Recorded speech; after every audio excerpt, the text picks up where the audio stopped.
Chapter 492. The second month was the spring equinox. Flowers bloomed and withered according to the time. It was not yet time for the 100 flowers to rise to the sky. Temporarily, one would plant the spirit of spring with skillful hands. Where was the spirit of spring planted? It was planted on people's clothes. The petals fluttered and folded in the golden embroidery.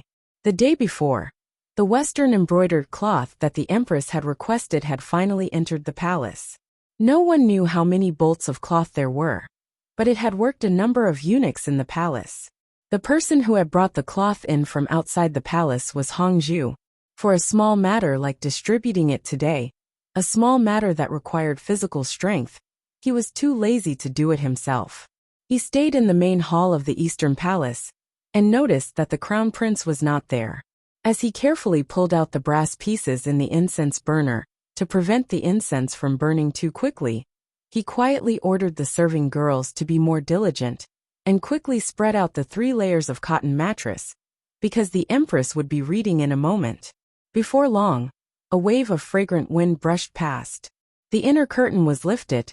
The Empress, with black brows, red lips, and a pair of flowing red phoenix eyes, walked out with a slight limp. She reclined on the low couch and drank the freshly brewed incense while reading the book in her hand. The book was a collection of stories published by Donbo Bookstore. Although the Empress hated Fan Xian and feared him, in her daily pastimes, this mother of the country did not want to lower the quality of her life. After skimming through a few pages, the Empress' brows furrowed.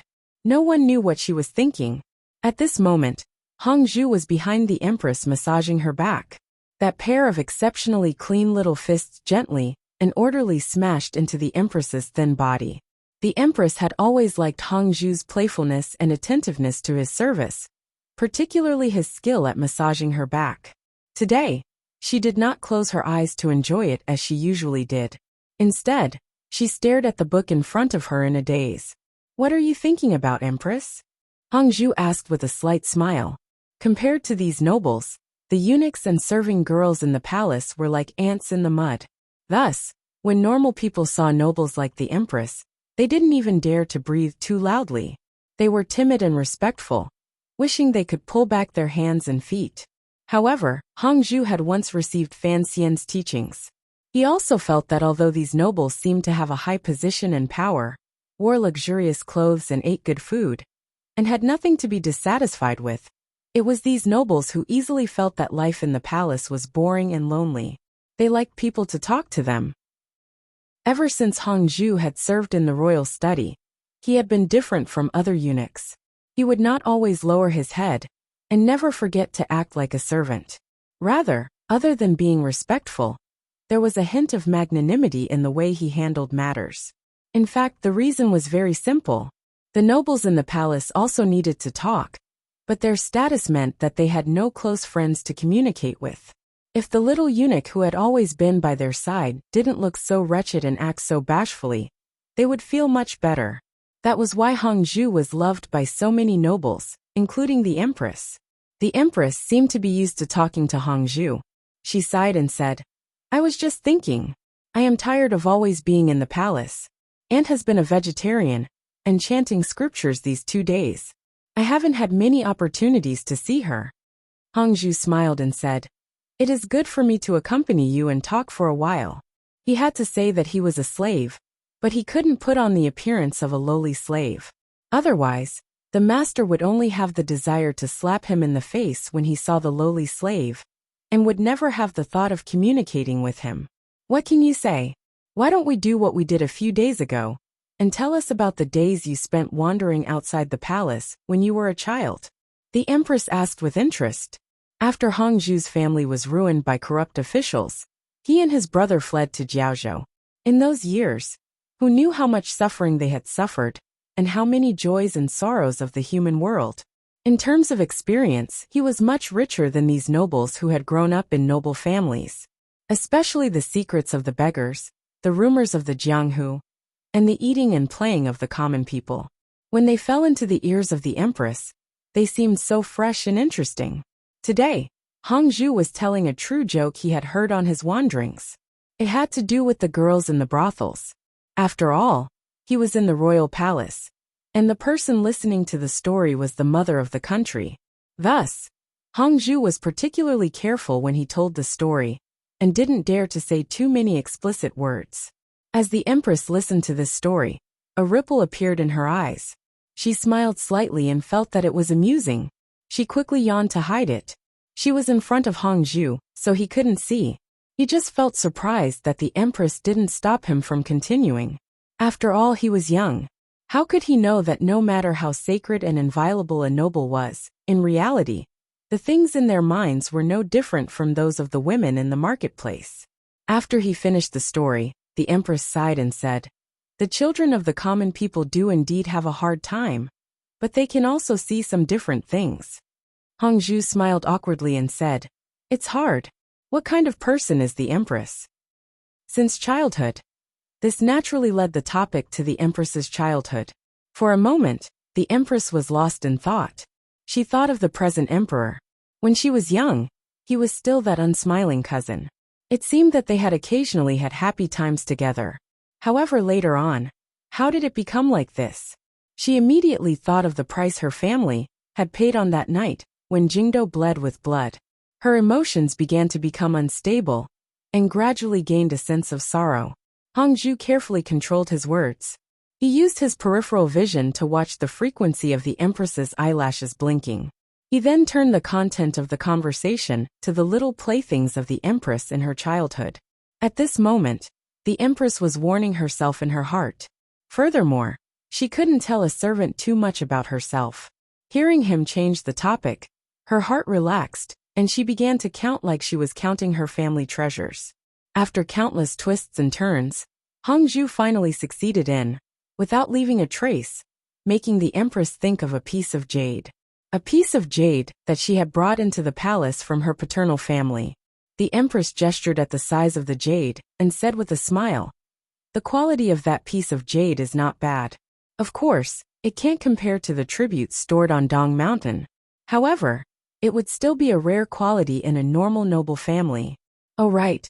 That was given to my paternal family by the previous emperor. Thus, the engraving on it is the emperor's style. It is impossible to wear it outside."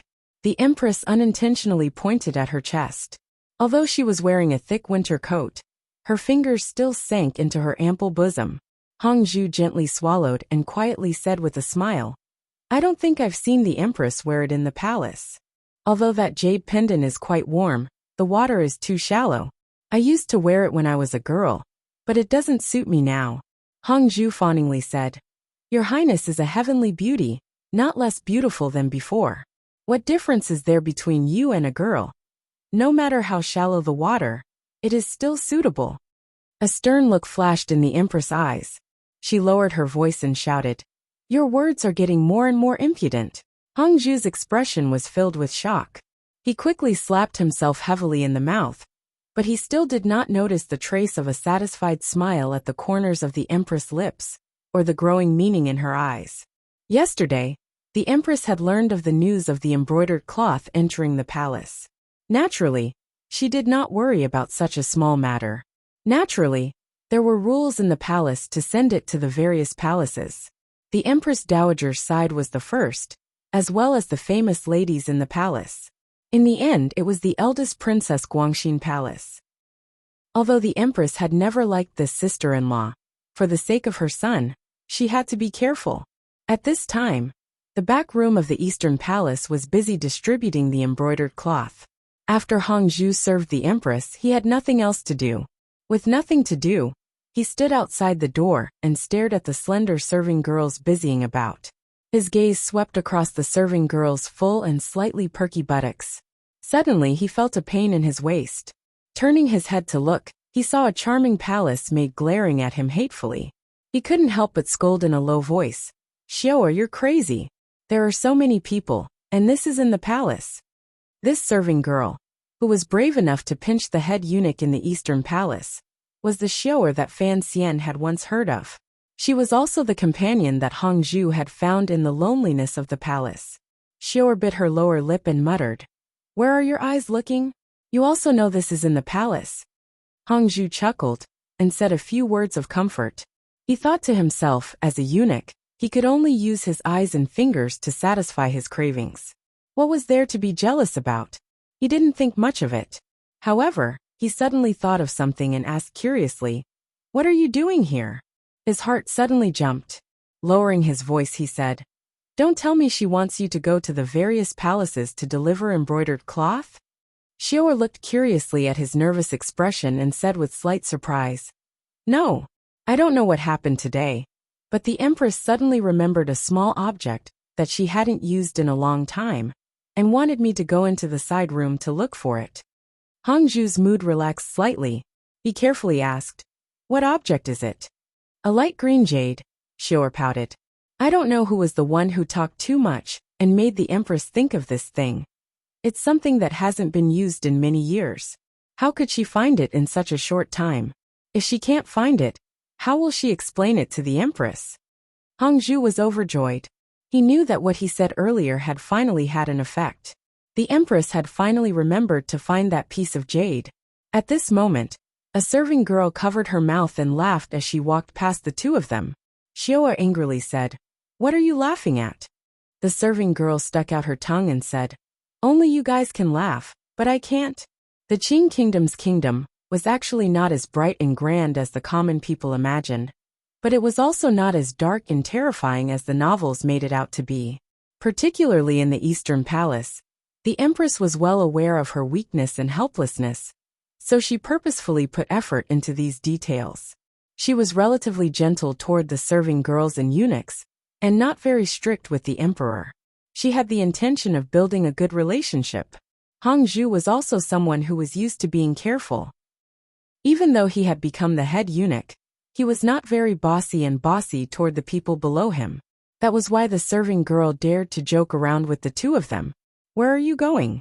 Hangzhu smiled slightly as he looked at the serving girl, as well as the little eunuch holding 2 rolls of high-quality embroidered cloth behind her. The palace maid giggled and bowed, saying, "This is for Guangxin Palace." Hangzhu smiled and nodded, allowing her to go. The serving girl was called Wang Zhui'er. To have a surname meant that she was a rather favored figure in the Eastern Palace.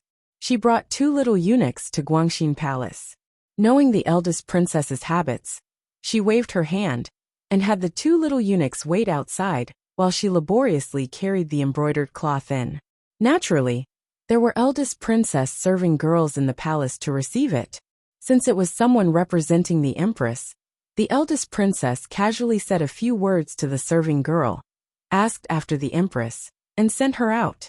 When Guangxin Palace was quiet and empty, the eldest princess moved behind the screen and looked at the Qing Kingdom's crown prince, whose face was full of happiness. Smiling warmly, she said, "Have you memorized the 3 strategies for governing a country?" The crown prince gazed at her with infatuation and nodded his head, gently holding the eldest princess' soft, almost boneless hand like he was holding a fragile and easily broken piece of jade. He brought it to the side of his face and rubbed it against it. In a quiet voice he said, "Qian'er has already memorized it." The eldest princess gently used a finger to touch the spot between his brows. Looking at the familiar mark between the crown prince's brows, for some reason, her heart throbbed and then softened. Using both hands to hold his face, she moved her eyes slightly and said in a gentle voice, "Be good, recite it for me." In the Eastern Palace, the Empress was throwing a temper tantrum because the serving girls had searched for a long time and still hadn't found Shui Qing'er's jade. This made the Empress in a bad mood. Xiao stood fearfully by the Empress's side. She thought to herself, why does this mistress have to work so hard on that piece of jade? She had no idea that the Empress had been moved by Hangzhu's words and wanted to find some of the tale of time from many years ago. "Search carefully for me." The Empress was very angry. She had only occasionally wanted to find something, but in the end, she couldn't find it. She was lenient, but these servants dared to overturn the heavens. She had faintly heard that there were people with dirty hands and feet in the palace, but she had never thought that there would be someone so daring as to stretch their hands into the Eastern Palace. Thinking of how she was alone, and without help in the royal palace, and was now being bullied by these dog servants, the Empress was so angry that her lips trembled. She coldly said to the row of eunuchs kneeling in front of her, If you can't find it in the storeroom, then search every room. The expressions of the row of people kneeling below were very ugly. They all thought to themselves, are they preparing to raid the palace? The 3 eunuchs on the lower right were so scared their faces were deathly white. Their hearts were filled with shock. All of the old, unused items in the Eastern Palace had been stolen out of the palace by them to be sold. The piece of jade the Empress had mentioned earlier was among them. Fortunately, everyone had been frightened badly by the Empress's sharp and dark scolding. Their expressions were not very good, so the little drum in the hearts of the 3 eunuchs was not detected by others. The Empress slammed her right hand heavily onto the table. The emerald ring on her right middle finger shattered with a crack. She angrily said, "Find out who has dirty hands and feet. There's no need to report to me, just directly kill them." Hongzhu lowered his head and looked at the pieces of emerald on the table. He smiled bitterly and thought that this ring was worth much more than the jade. He knew that the Empress wanted to suddenly have an idea and be angry in her heart. She wanted to use this to establish her power in the palace, so he couldn't say much. He bowed slightly and accepted the order. He then led a few high-ranking serving girls and eunuchs to search the palace. In an instant, there was a flurry of footsteps in the side courtyard behind the Eastern Palace. The sound of chests and cabinets being overturned rang out. It was like a raid. It made one's heart tremble unspeakably. The serving girls and eunuchs who were obediently waiting outside the door for their fate's orders were not very worried. Even the 3 eunuchs who had handled it were not afraid. They had done this kind of thing many times. No one would be stupid enough to hide the taboo stolen goods in their own rooms. However, it seemed that some people were indeed that stupid. The 3 eunuchs were dumbstruck. The serving girl who had been looking at them with an arrogant expression suddenly paled. In a sharp voice she said, "This isn't mine. This isn't mine." In order to avoid arousing suspicion, Hongzhu did not personally go in to search. When he saw a eunuch find the jade from under the serving girl's bed, he couldn't resist sighing. Gazing at the serving girl, he shook his head. This serving girl was the one who had sent the cloth to Guangxin Palace earlier. Her face was deathly pale, and her eyes were filled with confusion. With a bang, she knelt in front of Hongzhu and said in a trembling voice, "Young eunuch Hong, it has nothing to do with me, nothing to do with me, nothing to do with me." The 3 eunuchs who had truly stolen the jade looked at each other. They thought, hadn't this jade already been sold out of the palace? How could it suddenly appear in the Eastern Palace, and in the hands of that serving girl? The 3 eunuchs immediately broke out in a cold sweat because of the appearance of stolen goods. Who knew what problems would arise from the interrogation later? Hongzhu furrowed his brows and looked at the serving girl kneeling in front of him. He sighed and said, "Tie her up and wait for the lady's orders." A few of the sturdier eunuchs went forward and flipped the serving girl to the ground. They used hemp rope to tie her up securely. The serving girl was already unconscious from fear. She could only endlessly cry out that she had been wronged and say she had never seen this piece of jade. Hongzhu shook his head and went to the front of the palace to report. The 3 eunuchs looked at each other. One of the braver ones followed behind Hongzhu and said in a low voice, "Sir, earlier, the lady's intention was to find the thing and directly beat the lowly one to death. If we tell the lady now, I'm afraid she won't be happy. It wouldn't be good to implicate you." Hongzhu stopped his steps and thought for a bit. This matter is too big. It's best to wait for the masters to speak. As servants, we shouldn't meddle too much. A glimmer of disappointment flashed through the eunuch's eyes. He had originally wanted to borrow Hongzhu's hand to directly kill the serving girl. Then, no matter how the jade entered the palace again, as long as the person was already dead and the jade came back, it would not be traced back to him. He had not thought that Hongzhu would still go ask for the Empress's orders. How could it be so simple?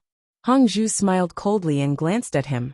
How could she be so daring to steal something from the palace alone? There must be someone else helping her cover it up. Even if there wasn't a helper, where did this thing come from? In a bit, we will have the people of the internal court investigate it carefully. We will certainly be able to find the source. The eunuch's heart chilled. He thought to himself that the source, if the investigation continued, wouldn't the 3 of them be pulled out? No matter what, he did not dare to admit this matter to Hongzhu. He only asked probingly, I wonder how the Empress will deal with this. If they truly find the scourge in the palace, beating her to death is good. I'm just afraid that she will be thrown into the celestial prison and tortured by the Overwatch Council. Hongzhu sighed. The eunuch's eyes turned and he swallowed fearfully. After all, this is a palace matter. If the people of the Internal Court and Overwatch Council investigate, I'm afraid the Empress will lose face. How about we investigate it ourselves first? Hongzhu seemed to be moved by these words. Glancing out of the corner of his eye, he happened to see a glimmer of murderous intent in the eunuch's eyes. He smiled and nodded his head, ordering, investigate it carefully. When they arrived at the bedchamber in the front of the palace, Hongzhu's expression changed. He first told the Empress the information he had already found. He then sincerely urged the Empress to deal with the matter with leniency. After all, the Empress Dowager had been on a vegetarian diet these days. If someone died, she would probably not be happy. The Empress was originally very angry, but after Hongzhu's persuasion, her anger gradually dissipated. She held Shui Qing'er's jade in her hand and slowly stroked it. Furrowing her brows, she said, that makes sense. However, death can be forgiven, but punishment cannot be avoided. Give the order to beat him heavily. Hongzhu accepted the order and was preparing to go to the back when the Empress called him back and said, what are you going to do? Just give the order, stay here with me. I've always heard you boast about your dexterity with your hands.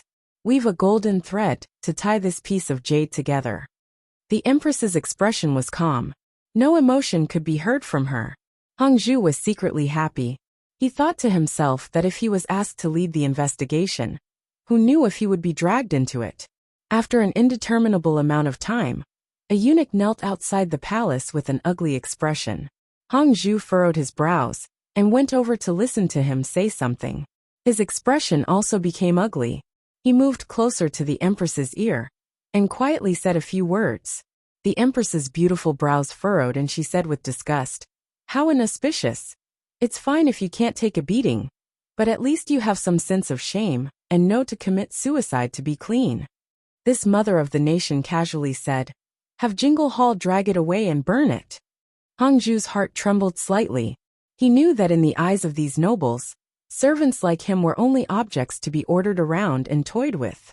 Human lives were not worth as much as ants. He silently bowed, and then went to make arrangements for the serving girl's funeral. He knew that the serving girl's death was certainly not as simple as suicide. It had to have been secretly done by the eunuch. He had arranged to interrogate her in order to silence her and protect his glory, wealth, life, and wealth. However, this was something Hongzhu had arranged, so he was not very surprised. He only felt a glimmer of guilt toward the innocent serving girl. The Qing Kingdom's royal palace was very large, taking up a quarter of Jingdo's area. Inside lived the noblest men and women in the world, as well as the lowliest women and people who were neither male nor female. In this cold palace, who knew how many stories happened every day? Who knew how many lowly people would mysteriously or silently disappear or die? And no one would remember that they had ever existed in the palace. Although the Qing royal family was not known for their strictness, this kind of strict barrier between classes meant that the royal palace would forever be a dog-eat-dog place. Thus, the death of a common serving girl in the Eastern Palace did not attract much attention. It was just that there was an extra body on Jingle Hall's burning ground. There was a girl in the embroidery bureau who was lucky enough to obtain the opportunity to enter the Eastern Palace to serve the Empress. The Empress continued to listen to Hongzhu's jokes every day. The Empress Dowager continued to eat vegetables every day. The Crown Prince continued to learn how to govern a country every day, and then went to Guangxin Palace to ask the eldest princess for advice. Everything was as usual. As long as it is a big clan, if someone attacks from the outside, it will not be destroyed immediately because it has a strong foundation. However, if there is a problem within the clan, and people start to attack each other, suspicion and internal strife will become the norm. Then the day of death will not be far. On the newly built earthen dike in Yingzhou, Fan Xian watched the river below the dike roll toward the east. Deep in thought, he said, 1,000 li dike can be destroyed by an ant's nest. 1,000-year family can be destroyed by a thought. He turned his head to the dark-faced young Wanli and said, I'm not just talking about the river dike you built or the Ming family. I'm also talking about the world. Fan Xian did not make his words clear. He calculated the time.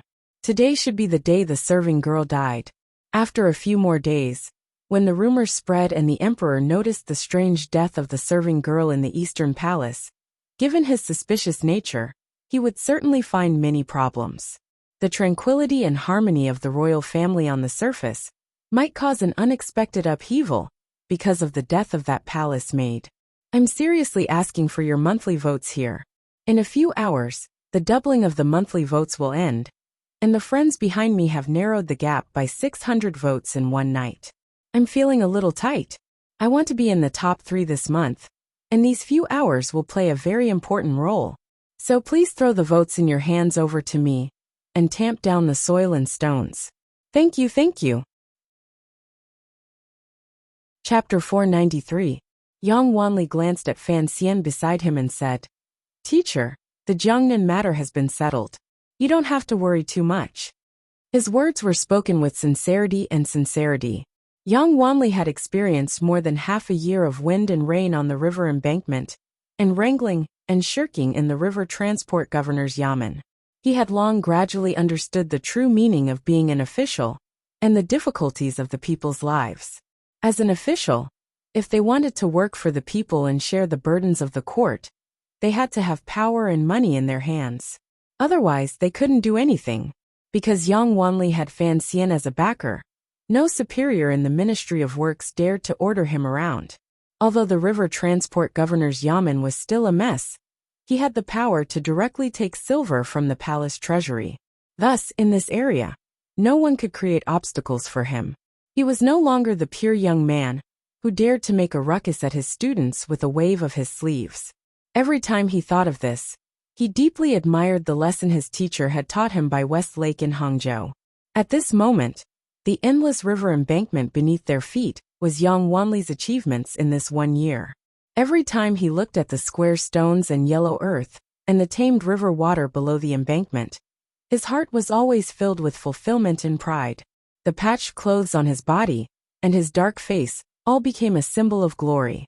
Yang Wanli knew that the reason he was able to achieve his dreams in life was because of Minister Fan and Sir Fan Jr.'s meticulous care and guidance. Thus, he was both happy and worried about his teacher's arrival, which was why he said the words he had said earlier. Everyone under heaven knew that Fan Xian had been attacked on his way back to the capital. Yang Wanli was very worried about his teacher's health. Fan Xian shook his head and looked at the river water under his feet. It's fine. Don't think too highly of me. I am a lazy person. I won't be busy with government affairs and harm my health. As for the Jiangnan matter, the Ming family's weakness has long been grasped. Naturally, they have no power to retaliate. However, if they want to take them all in one bite, it will still be difficult. Yang Wanli could understand the meaning behind these words. It was not difficult to take out the Ming family. What was important was the members of the royal family behind the Ming family. If he did not have to worry about the situation in the palace, the Ming family would have long been taken out by him. Fan Xian smiled, and did not go into detail about the specific situation. He only comfortingly said, returning to the capital this time has been fruitful. Although the emperor has not made up his mind to clean up the bureaucracy, the change in the court has already begun. You should have seen Cheng Jialin's name on the court bulletin. Yes, Brother Jialin is the first of the 4 of us to return to the imperial court. Yang Wanli said happily. The investigation into Fan Xian's assassination had ended without any results. The Qing emperor had used the opportunity to chase away some old people and install many new people into the court. The least famous of Fan Xian's 4 disciples, Cheng Jialin, had met him respectfully and jumped ranks to be promoted. Presently, he was already the vice director of the Ministry of Rights and a target of the court's training. Fan Xian glanced at him and smiled. Of the 4 of you, Jialin is the most silent and moderate. It is because of this that his path has been smoother than Jichang's. Of course, Jichang's problem is also mine. If I had not called him to Jiaozhou, he would not have sunk into this kind of stalemate. I just hope he doesn't blame me. Yang Wanli shook his head and said, Teacher, what are you saying? Jicheng has also written to me about the Jiaozhou matter. This is an important matter, and only Jicheng can handle it. Fan Xian nodded. Since the four of them knew of his painstaking efforts, then he didn't need to explain any more. The two of them walked downstream along the long river embankment. As they walked, they chatted. Fan Xian reminded him, I know about your matters in the River Works Yamen, and the court also knows. Now that the title of desperately working for Wan Li has entered the palace, it will be of great benefit to you in the future. However, you still have to remember what I said back then. For things like river works, if you know how to do it, then work hard. Don't randomly give orders for things you don't understand. Yang Wanli smiled and replied, After spending a year on the river embankment, even if I don't understand something, I understand a little. Fan Xian glanced at him disapprovingly and said, The river works are a major matter, even more important than the battles on the western Hu and northern Qi borders. If you only understand a little, how can this little be enough to support you to say such confident words? Yang Wanli immediately understood and shamefully accepted the lesson. Of course, it is impossible to stop the river disaster in a mere year's time. Fan Xian suddenly furrowed his brows and said, This is a 10-year work or even a 100-year work. As long as people live on the two sides of the river, they will have to work for as many years. You have to stop being arrogant and impatient. You should be willing to be lonely. Yes, teacher. However, you also have to pay attention to raising a few capable subordinates and specialists, Fan Xian said sincerely. Fan Xian sincerely said, Although you have the desire to benefit tens of thousands of people, you've been exposed to wind and rain for a long time. I'm afraid your body won't be able to take it. You've raised capable people, so don't stay in the River Works Yamen anymore. Go back to the capital and work seriously. Yang Wanli was startled and quickly explained, Teacher, I don't want to go back to the capital. The capital is much more troublesome than the embankment. Besides, I'm not afraid of hardship. I've long gotten used to it. Of course, the capital is troublesome, but if you want to work, you have to go back to the capital, Fan Xian said resolutely. Fan Xian said resolutely and decisively. This has nothing to do with whether or not you can endure this hardship. I still hope that you can live a few more years. You're already so old, yet you haven't even taken a wife. What kind of rumors would it be if it got out? Yang Wanli was vexed and didn't say anything. Speaking of which, it was strange. Fan Xian was younger than all four of his students. But during these 2 years, when they occasionally ran into each other and Fan Xian put on the airs of a teacher to lecture them, he had become more and more used to it. This was probably what was meant by changing places and nurturing one's temperament.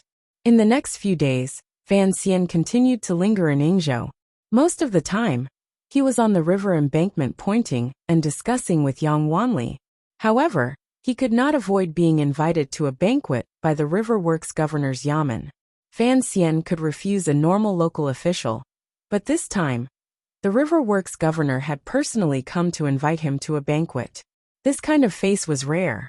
The governor's reason for inviting Fan Xian was simple. What the River Works Governor's Yamen lacked was silver.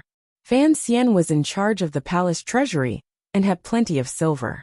This year, the River Works Governor's Yamen had smoothly repaired the river and received great rewards from the emperor.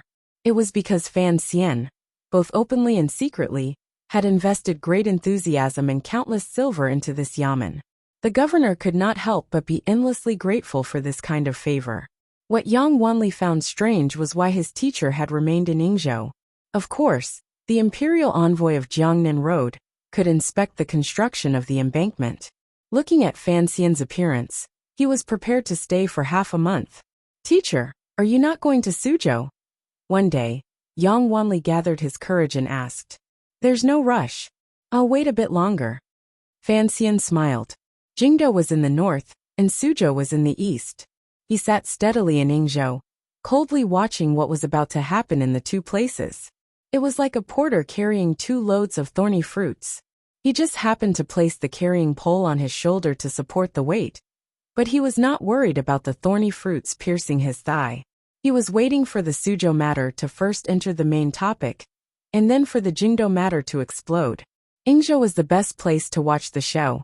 Although he was very repulsive in the eyes of the officials under heaven, at such a sensitive time, he still needed to avoid arousing suspicion. The Qinian unit of the Overwatch Council in Jiangnan had two leading figures. One was Su Wenmao, who managed the production of the palace treasury in the 3 workshops in North Min. The other was Hong Chongqing, who kept an eye on the Ming family's movements in the palace treasury transport company in Suzhou. The movements against the Ming family had actually been laid out a year ago, and the true movements had begun half a year ago. On one hand, Zhaoshang Money House vigorously transferred silver to the Ming family to support their channels and daily needs. They also began to provoke Ming Launcher to open up a new business route. At the same time, they also made a move against the 6th master, who only liked sumo wrestling. That muddle-headed 6th master only knew that Zhaoshang Money House had borrowed a lot of silver from him to spend, but he had never thought that his shares in the Ming family had long become a few pieces of paper in Zhaoshang Money House. All of this was carried out in the open. Even if Zhaoshang Money House were to press for a debt, given the Ming family's powerful strength, the goods in their hands as collateral daily cash flow, and the support of Taiping Money House, they would still be able to deal with it. They would not be forced to liquidate and use their business shares and land to pay it off. Thus, the problem that had been placed in front of Fan Xian was how to quickly reduce the value of the Ming family's cash flow and cause serious problems for the Ming family's cash flow. Against such an enormous business of the Ming family, no matter how much money they had, it would still be difficult to achieve this goal. However, the problem was that Fan Xian had full control over the palace treasury. He had a death grip on the supply of goods. It was the same as having the Ming family by the throat. The first to act was Su Wenmao.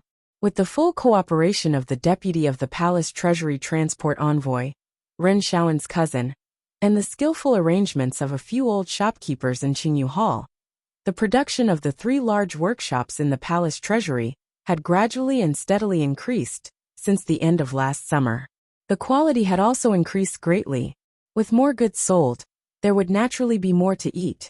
The Ming family would not let go of this opportunity. Additionally, during this time, the Overwatch Council's harassment of the Ming family had been greatly relaxed. Thus, the entire Ming family business had come to life. In a moment, they had swallowed up countless goods and sent them in the direction of Dongyi and Quanzhou. Although such a large amount of goods had used up a great deal of the Ming family's money, Ming Qingdao was not worried. Once they changed hands, there would be money coming in. This was also the reason why he felt so relaxed during that time. If it continued like this, what wonderful days it would be. However, the 3 large workshops of the Palace Treasury Transport Company had suddenly stopped for some reason. After the news of the stoppage reached Suzhou, Ming Qingdao flew into a rage. He had Ming Launcher quickly go to the Palace Treasury Transport Company Yamen and ask what had happened. Hong Qingdao shamelessly accepted his questions. He was only willing to say that the 3 large workshops were undergoing routine equipment maintenance and needed to wait for a few hours. The Ming family had the right to be angry and roar, because he was a royal merchant who had bid out tens of thousands of liang of silver. Since the palace treasury had accepted his bid, they had to ensure his channel of goods. Otherwise, he could go to court before the emperor. However, Hong Chongqing also had an excuse to delay. The goods the 3 large workshops had shipped last year had already fulfilled their share of the bidding documents. Even if they stopped for 10 days to half a month, the Ming family would have already received all the goods they should have received. Ming Qingdao had no choice. He could only use the power of the officialdom to find out the real news in Minchu. With great difficulty he came back with news. He heard that the 3 large workshops had started a strike again. Sir Su of the Overwatch Council had chopped off the heads of over 20 people before barely managing to suppress it. However, this would delay work for many days. Only after learning of this reason did the Ming family let out a breath. As long as it was not Fan Xian's scheme, it was fine. They began to wait for the day the palace treasury would resume work. The reason the Ming family was so impatient and nervous was all because everything had been going well in the past 2 months. The Ming family had gradually come to accept the palace treasury's ability to deliver goods. Based on the daily amount, they had signed large contracts with Dongyi and overseas. The contracts had already expired. The Ming family needed large amounts of goods. What merchants needed was credibility. The Ming family would rather lose money than not have any goods to sell. After another few days, the 3 large workshops finally resumed work. However, there was not much of the various goods they produced. It was like trying to put out a cart of firewood with a cup of water. No one knew when they would return to last year's situation. For a moment, the Ming family sank into a small panic. In order to complete the contracts, they had no choice but to move goods from all over the place. Not only did they move the last of the family's reserves, they also had no choice but to borrow some goods at a high price from the shops on the north and south roads. After receiving the accounts master's report, Ming Qingda estimated the amount of cash available to the family. He furrowed his brows and said, "What exactly does Fan Xian want to do? Does he want to destroy me just by taking a few days of my goods? That is too childish." Ming Lansher listened to the side with a bitter taste in his mouth.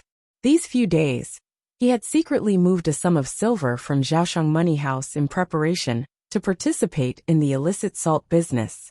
His partner this time was Jiangnan's largest salt merchant, Yang Jimei. Furthermore, he knew that Yang Jimei and Governor Xueqing had a close relationship, so Ming Lansher was not worried about anything. However, the return on the illicit salt would take at least 3 months. If his father knew that he had moved the family's cash flow to another place, would he still be as confident as he was now? The Ming family doesn't have anything else, but we have silver. Ming Qingda smiled coldly. If Fan Xian wants to control the price of goods on the market to eat our silver, then we'll give it to him to eat. In any case, he'll still have to spit it all back out in the future. We must complete this order. However, the Overwatch Council's actions were not as simple as controlling the price of goods. On the second day after the Ming family successfully gathered the goods at a high price, the workers of the 3 workshops became excited, as if they had taken ephedrine. The palace treasury's operations suddenly exploded. There was not a trace of a strike. In a very short amount of time, they reached a new peak in daily output. Although the prices of the goods sold by the royal merchants were set by the court, the selling prices were controlled by the upstream suppliers. At this moment, the prices of the goods had dropped, but business was much better. The Lingnan Xiong family, Sun family, and even Xia Mingji had made a lot of money from this wave of market prices. Mainly, they had earned a lot of the difference in prices from the Ming family. The Ming family had worked hard to gather the high-priced goods and fulfilled most of the orders. However, they watched helplessly as the prices of the goods on the market dropped. They were unspeakably angry, particularly when a few foreigners who had sailed from Quanzhou shamelessly ran away and turned to Lingnan to pick up the cheaper goods. This caused the Ming family to throw away a large pile of high-priced porcelain and perfume in their hands. In just this one battle, the Ming family had lost 700,000 liang of cash flow. If this had been before, this 700,000 liang would not have been much for the Jiangnan Ming family. However, after being suppressed by the Overwatch Council with all their might for a year, the Ming family's circulation channels had long run dry. They were completely relying on the support of the Taiping and Zhaoshang money houses. Now another 700,000 liang of cash flow had melted like snowflakes and disappeared. The master of the Ming family, Ming Qingda, had no choice but to be cautious. This order must be delivered. Although Shi Pibao is a foreigner, he also has a large foreign trading company behind him. He will not be as shameless as those islanders. He is also trustworthy. Ming Qingda rubbed his tired eyes and said to his son below, "Lansher, this time, you will personally deliver the goods. You must be careful." Ming Lansher made a sound of acknowledgement. He also knew that this batch of goods was very important. This batch of goods was something his father had thought of every method and used countless connections to snatch from the palace treasury. The so-called trial goods referred to the goods that the palace treasury had successfully developed for the first time. Just like the strong alcohol and perfume of the past, Although the price was very high, everyone knew that it was something new. Once it was sold, it could be sold like gold. The trial goods this time were a batch of mirrors. Ming Launcher had personally inspected the goods. The main material of these mirrors was glass, but the back was made of some unknown material. It was actually plated with a layer of silver. When it shone on it, it was clear to the finest detail. It was truly a treasure. Logically speaking, given the relationship between Fan Xian and the Ming family, it would not be the Ming family's turn to make a fortune from such an important trial goods. However, the Ming family had been operating in Jiangnan for a long time. They had only bought this batch of goods through another royal merchant. However, Ming Launcher still had a bad feeling in his heart. If this batch of silver mirrors could be safely delivered to Shi Pibao's hands in Xuanzhou, the Ming family's difficult cash flow situation could be greatly alleviated. But would it go so smoothly? Don't worry about anything, Ming Qingda said with a dark expression. Ming Qingda said with a dark face. I have already communicated with the capital. You will personally escort this batch of goods. The Jiaozhou Navy has also given orders. This time, we will not go out to sea ourselves. Although we will earn less, it should be safe to travel between the provinces. This master of the Ming family, who had already tolerated Fan Xian for an entire year, suddenly raised his head and said in a cold voice, if someone really dares to kill and steal the goods, we can't kill everyone. If someone escapes, we will go to the capital to fight in court. 3 days later, on a small mountain heading southeast from Suzhou, Hong Chongqing looked at the long line of carriages at the foot of the mountain and smiled. There were not many carriages carrying the silver mirrors. There were only 2 carriages, but the Ming family had sent out 500 private soldiers to escort them. Indeed, they placed great importance on this export order. However, his smile immediately faded and turned into coldness. In this moment he thought of a year ago, the day the Jiaozhou Navy had massacred on the island. He thought of the corpse-eating seabirds and the pirate brothers on the island, who had died with their eyes wide open. Although from the beginning, he had been an Overwatch Council secret agent responsible for going to the island to investigate, after spending a long time on the island with those pirates, he would always have some feelings. Thus, he stood on the mountain and looked down at the Ming family's carriages and private soldiers. A joyful and bloody smile appeared at the corner of his lips. He would not kill anyone today, but it would certainly hurt Ming Qingda more than killing these people. Just as he was thinking, a group of about 200 riders, escorting a few carriages, walked over from the official road directly opposite the Ming family. The 2 sides met and blocked the foot of the mountain. Ming Launcher had been carefully watching the situation on the road. Looking at this group of people, he immediately sensed a strange atmosphere. He ordered his private soldiers to pull out their weapons and prepare to meet the enemy. However, the 200 riders did not move.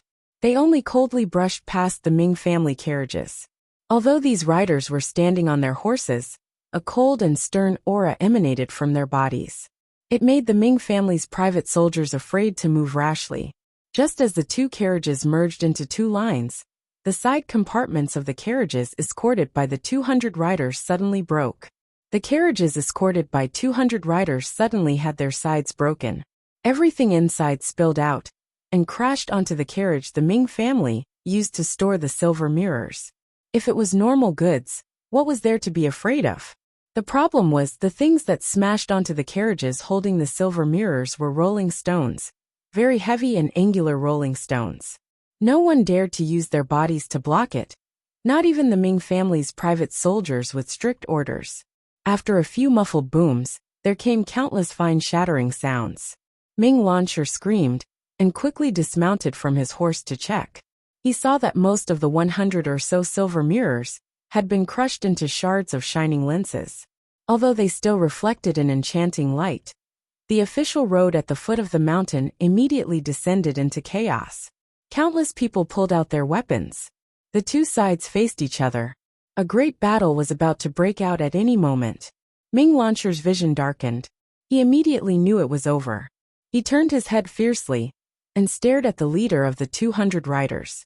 Gritting his teeth, he said, "As expected, when did the proper Black Knights of the Overwatch Council do such things as killing people and stealing goods? The leader's face was covered by a silver mask. He was not surprised that the young master of the Ming family could recognize the identity of his group. They had not planned to hide their identities today.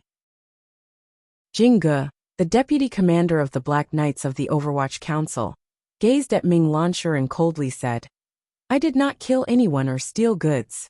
I was escorting the stone materials needed by the 3 large workshops of the palace treasury through here.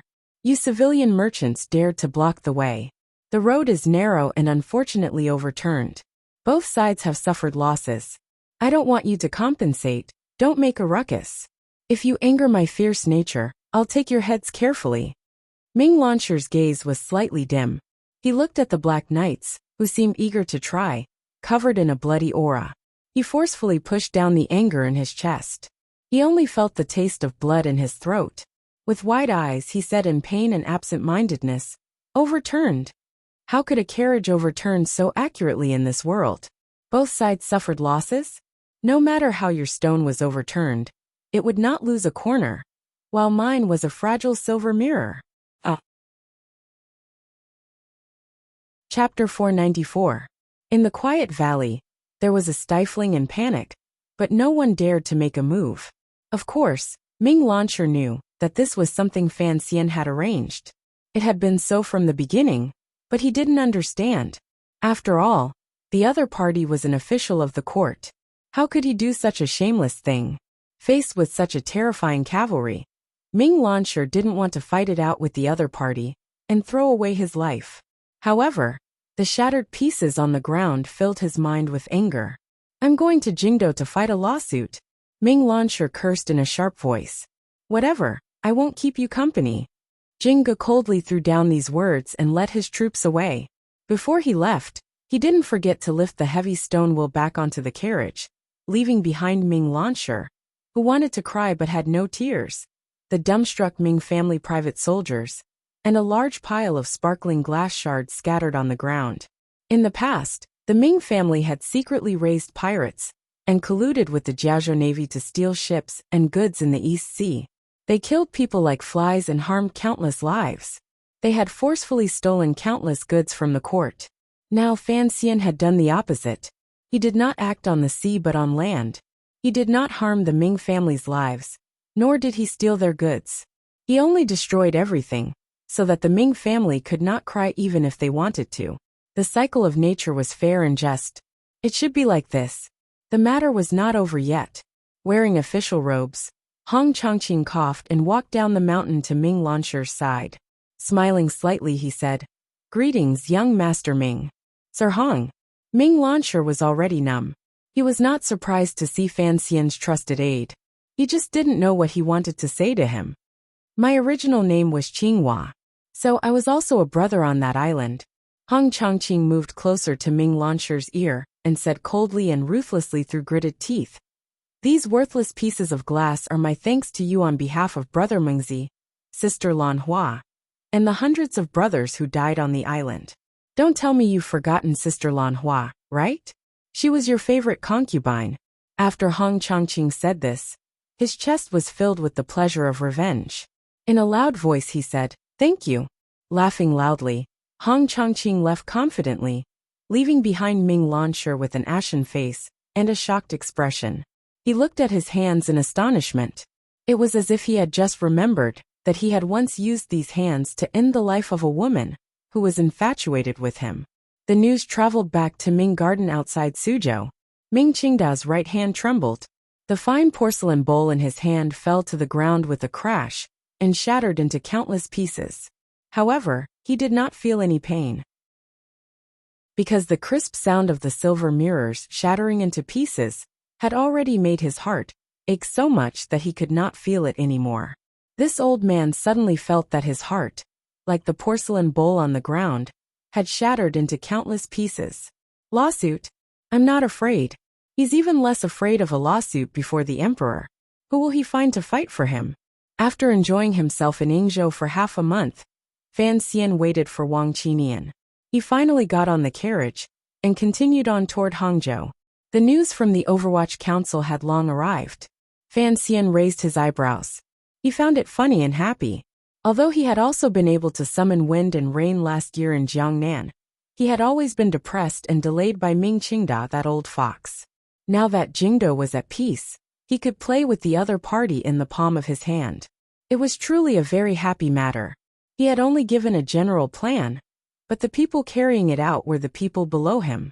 He had not thought that Hong Chongqing would still remember the tragedy on that island and stubbornly refused to let the Ming family die quickly, insisting on cutting flesh with a slow knife. Cutting flesh with a slow knife, boiling a frog in warm water, Fan Xian said to Wang Qinian beside him. Fan Xian said to Wang Qinian beside him, "Even I feel heartache for the Ming family. Send down the order, the time has come. Tell the children to stop playing and quickly stop." Wang Qinian had stayed in the capital for almost a month, just to watch the movements in the palace. He said, "In another 2 days, the eldest princess and the crown prince will no longer care about the life and death of the Ming family. They will act before the Ming family can react. Now is the time." Fan Xian nodded and said, "What I want is for them to not expect me to be so ruthless. I'm afraid I will continue to slowly endure with the Ming family. I want to catch them off guard." He suddenly smiled and lifted the curtain in front of the carriage. Looking at the Jiangnan road that was slowly retreating, he couldn't resist the joy in his heart and began to hum a little tune. Wang Qinian listened to the strange tune and couldn't resist smiling. "Sir, is there a need to be so happy?" Fan Xian laughed loudly and said, "After holding it in for a year, I can finally let go and do things. It's hard not to be happy." When the imperial envoy's carriage and guard of honor headed toward Hangzhou at the slowest speed, the people in Suzhou all had their own thoughts. After Xueqing, the powerful governor of Jiangnan, received Fan Xian's personally written letter, he sat in his study in a daze. His 2 advisors to his left and right also knew the contents of the letter and were in the same daze as him. They looked like 3 clay bodhisattvas. Xueqing had left the capital early and traveled quickly. He had arrived in Suzhou 20 days ago, and was well aware of the losses the Ming family had suffered. He had thought this was just the Overwatch Council weakening the Ming family once again. He had not thought that Fan Xian would be so confident in his letter. It was as if he was prepared to finish everything in one go. What right does Fan Xian have? It's not like this is a fight. It was clear that the Jiangnan governor, Xueqing, did not know about the shady business of Zhaoshang Money House. He was thinking hard about where Fan Xian's confidence came from, and why he would inform him in the letter to have him prepare. Since the imperial envoy has said so, then he must have a plan in mind. The left advisor furrowed his brows and suggested, "The question now is, what should we do?" Xueqing sank into deep thought. If Fan Xian could truly take out the Ming family, as a trusted aide who knew the emperor's intentions, he would cooperate well. However, the problem was, he was also quite afraid of the royal power behind the Ming family. As long as there was no clear inclination in the capital, he would not make the first move. How about we do what we did last year and keep watching? The right advisor thought for a long time, and could only think of a way to smooth things over. Xueqing suddenly opened his eyes, and 2 beams of cold light shot out. "Watch, of course, we have to keep watching, but we can't just watch. Fan Xian is only the imperial envoy of Jiangnan Road. Even if he has a way to drive out Ming Qingda on the surface, it is not convenient for him to have the Overwatch Council act in secret. He has to take care of the hearts of the Jiangnan people." The Jiangnan governor finally said, "Move the provincial army to watch Ming Garden, and the Ming family's 1,000 private soldiers. If Fan Xian has no way, we will continue to watch. If Fan Xian succeeds, we will have to help him take out these people." The right advisor said in a trembling voice, "Sir, moving troops to kill people. If the people in the palace find out, there will be big trouble." Xueqing waved the secret letter Fan Xian had sent in his hand and calmly said, "Since he dares to do it, then he must have a grasp of the situation in the capital. This young imperial envoy is not an idiot. He wrote to tell me because he wants to share the credit with me. But this year, the Jiangnan Road Yamen has not done anything. If he wants to share the credit, then he must put in effort." Suddenly, a hurried knock came from outside the study. Xueqing furrowed his brows. The advisor went forward to open the door. A subordinate official of the Jiangnan Road Yamen hurriedly walked in. Without time to bow, he directly reported to Xueqing. Governor, something has happened to the Ming family. Something had happened to the Ming family? Xueqing's heart jumped, and he silently sighed at how fast Fan Xian acted. His expression remained calm and he asked, "Tell me the specifics." The official swallowed and said, "In the morning, the Palace Treasury Transport Company Yamen went to Ming Garden to collect a batch of accounts. The name seemed to be Silver Mirrors." Xueqing knew the inside story of how Fan Xian had people smash that batch of silver mirrors. He furrowed his brows slightly and couldn't help feeling a bit of heartache. He asked, "So what?" The Ming family signed the agreement, so naturally, this silver had to be paid. These words were clearly on Fan Xian's side. When the court dealt with merchants, they were always this shameless. What's important is not this amount of silver. The official glanced at the governor and carefully said, "I heard, the Ming family has a cash flow problem. A few of the money houses connected to the family have all gone to Ming Garden to press for a debt." Press for a debt? Xueqing abruptly stood up. The Ming family had been in Jiangnan for 100 years. There were not many who dared to go to Ming Garden to press for a debt. For one, the Ming family had a lot of silver. For another, no money house wanted to offend them. Why had it suddenly changed today? Countless thoughts immediately spun through Xueqing's mind. Had Fan Xian, after messing with the Ming family for a year, forced the Ming family to the point of no return? If the Ming family actually couldn't pay up, and were forced by those money houses to sell their businesses cheaply, the family would fall into chaos. Xueqing furrowed his brows. He knew the emperor's meaning. The Ming family would be controlled by the court, but the Ming family could not fall into chaos. Once the Ming family truly went bankrupt, never mind the tens of thousands of commoners in the family, what would happen to the Jiangnan people who were closely related to them? Taiping Money House has also gone? No. Send people to keep an eye outside Ming Garden. Hearing that the Ming family's largest partner, Taiping Money House, was not involved in this matter, Xueqing's heart was slightly at ease. However, his expression remained dark. He ordered, "Tell those people, the court does not care about the dispute between the Ming family and the money houses, but the Ming family cannot fall." Fan Xian and Xueqing were the same. They both understood the emperor's meaning. The Ming family had to be eaten, and they had to be eaten whole. Their table manners could not be too ugly. They couldn't let the Ming family's own strength fall too much and affect the stability of the entire Jiangnan. Thus, he would not watch as the Ming family fell. Ming Qingda also could not watch as the Ming family fell. Thus, he did not have the intention of clearing out the debt this time.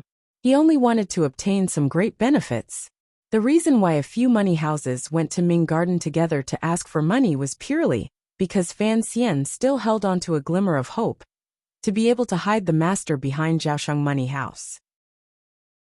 In this world, those who owed money were always more reasonable and confident than those who lent it out. Thus, the current master of the Ming family, Ming Qingda, held a slightly warm teacup and slowly sipped the tea. He couldn't even be bothered to raise his eyelids. Although the people sitting below him were the representatives of the various money houses, and were his CRS in name, the shopkeepers of the money houses did not have the self-awareness of being debt collectors. They sat wretchedly on the chairs, and only dared to put a third of their buttocks on the chair. Occasionally, they would raise their eyes to glance at the master of the Ming family. A glimmer of fear would flash through their eyes. They did not look like they had come to collect debts. The shopkeepers of the money houses knew they were all ants. As long as the master of the Ming family moved his finger, he could crush them to death and chase them out of Jiangnan. However, they had no choice but to come today. The ups and downs the Ming family had experienced over the past year had already made them worried. Additionally, they had been provoked by others. Today, they had all gathered in the Ming family's guest hall. They represented capital. Although it was not a lot of silver, it was still capital. Capital cared about itself the most. What it could not tolerate was loss. Particularly during this month, everyone knew that the Overwatch Council's attacks on the Ming family had increased again. The Ming family had continuously suffered losses. The recent scrapping of the silver mirrors and the palace treasury transport company's forced silver this morning had finally successfully crushed the psychological defenses of these money house shopkeepers. An old shopkeeper had a pained expression and respectfully said, "Master Ming, the Ming family has dominated the Jiangnan business world for nearly a century. If they say they still don't pay up, that is something no one would believe. However, there have been a lot of rumors in the market recently. We always want to ask you to give us a definite answer." "A definite answer?" Ming Qingda furrowed his brows in disgust. These shameless leech-like things. Usually, when they came kneeling to his door, he couldn't even be bothered to look them in the eye. Now they dared to come, to ask him for an answer. The old Ming master did not care about these money house shopkeepers at all. Even if the Ming family's cash flow was difficult right now, it was more than enough to pay off this amount of silver. Out of the corner of his eye, he only lightly glanced at the shopkeeper, who had been sitting quietly at the very back. That shopkeeper was the head shopkeeper of Zhaoshang Money House. Behind him stood a handsome young man. Not many people knew about the relationship between Zhaoshang Money House and the Ming family. Zhaoshang Money House's reputation in Jiangnan was not very well known, so he sat at the very back. Ming Qingda had a bad premonition in his heart. What was Zhaoshang Money House doing here today? He had no interest in saying anything more to these shopkeepers. He picked up his teacup to send off the guests. At the same time, he coldly had these people go to the accounts room to clear off all the debts. The Ming family could not endure such humiliation. After the great joy in the hearts of the money house shopkeepers, they were shocked. First of all, they had finally gotten their money. Although they had lost some interest, they were shocked to see the Ming family's generosity. Was there a problem with the rumors they had received? All of the shopkeepers retreated. Ming Qingda tilted his head and looked with interest at the shopkeeper, who had not moved all this time. In a quiet voice he said, "I know they were all persuaded by you to come." The head shopkeeper of Zhaoshang Money House smiled warmly and did not refute these words. Ming Qingda furrowed his brows slightly and said, "Speak, what do you want?" They were both old foxes who had floated in the business world for countless years. From their cooperation this year with Zhaoshang Money House, Ming Qingda knew that this unknown head shopkeeper of the money house must have been a ruthless character in the past. At this moment, all of the miscellaneous small fries had left, so the two of them spoke much more directly. Ming Qingda knew how much silver the Ming family had transferred to Zhaoshang Money House. If Zhaoshang Money House had also joined the ranks of the debt collectors earlier, the Ming family could only sell their land and houses. Even if they managed to survive this time, the family's strength would be greatly damaged. Since the other party had been silent until now, it was certainly not to laugh at the Ming family. They must have other requests. Given the promissory notes in Zhaoshang Money House's hands, they indeed had the right to ask for something from the Ming family's hands. The head shopkeeper smiled slightly and said, "Master Ming, my master wants to cooperate with you." "Cooperate?" Ming Qingda's eyes narrowed. A cold light flashed and was immediately restrained. What kind of cooperation would it be for a money house to cooperate with a merchant? He closed his eyes and thought deeply for a moment. In a quiet voice he said, "No." Although the word no was light, it was powerful and resonated, leaving no room for doubt. The head shopkeeper seemed to have not expected the Ming family to refuse so directly. After a slight pause he still smiled and said, "No, it has to be possible." Ming Qingda opened his eyes abruptly and stared at the shopkeeper with a gaze of pity and disdain. His cold voice seeped out from between his teeth. "You are threatening me? I wouldn't dare." The head shopkeeper of the money house said warmly, "It is only a request." Ming Qingda once again sank into deep thought. He didn't ask what the other party was relying on to threaten him. He had borrowed a lot of money from Zhaoshang Money House this year. This was enough to give the other party a bit more confidence in his words. The head shopkeeper said slowly, "Business is business. Master Ming, you also know the present situation. If the money house uses the notes to demand silver, the Ming family's cash flow will immediately be cut off. What will you use to provide for the palace treasury's subsequent silver? Sir Fan Jr. is waiting for you to be unable to produce the silver. Then he can cut off your right to travel east. Although the Ming family is rich and powerful, You can't lose your identity as a royal merchant. And you can't lose the silver flowing out of the palace treasury. Ming Qingdao fell silent. He knew the other party had hit the nail on the head. The Ming family's biggest problem was that their cash flow was gradually showing signs of drying up. It is written clearly on the transfer of silver. Before the time is up, don't even think about taking back a single tael of silver. Up until now, Ming Qingdao still did not panic at all because he had enough confidence. Unexpectedly, the head shopkeeper of Zhaoshang Money House smiled slightly and said, "Who says I can't take it back? It is written on the contract that if the money house is willing to pay a shallow price, you must return the silver within 5 days. This lawsuit, even if it goes all the way to Jingdo, I will still win. You must still return the silver." Shallow price. Ming Qingdao abruptly stood up. An expression of disbelief appeared on his tired face. Lowering his voice, he scolded darkly, "You're crazy. You're going to lose 30%. The head shopkeeper's expression did not change. "If we really can't work together, even if we lose 30% of the silver, our money house will still ask you to return the silver ahead of time." Ming Qingdao stared at him coldly, as if trying to determine whether or not the other party was a madman. He slightly relaxed his tone and said, "If we really do this, the Ming family can at most sell our land. It's not like we can't pay you back, but your money house's losses will be great. This proves our determination and sincerity." The head shopkeeper smiled warmly. The shopkeeper smiled warmly and said, "My master has always been in the money house business, but he is very interested in your country's business. He is an ambitious person and is willing to cooperate with a hero like you. So please do me the honor." Ming Qingdao slowly sat down. He finally understood. It turned out that the master of Zhaoshang Money House had wanted to borrow money to join the Ming family's business a year ago. This scheme had been set up for too long. "Who is your master? On the day the agreement is reached, the master will certainly come personally to thank you, Master Ming." "What if I really don't want to?" Ming Qingdao had already recovered his calm. He lightly said, "A lawsuit is fine. The Ming family will accompany you all the way. As for this silver, we can at least drag it out for a year or so." "Can it really drag it out?" The head shopkeeper smiled warmly. "A lawsuit before the emperor is just a joke. According to the first 3 rules of Qing law, you should understand that a lawsuit for a private loan can at most reach the Jiangnan Road Yamen until it reaches Sir Xueqing. Are you sure you want to do this?" Of course, Ming Qingdao did not want to do this. The court had been watching his family like a tiger for an entire year. If they ran into this kind of lawsuit, they would certainly think of a way to kill him.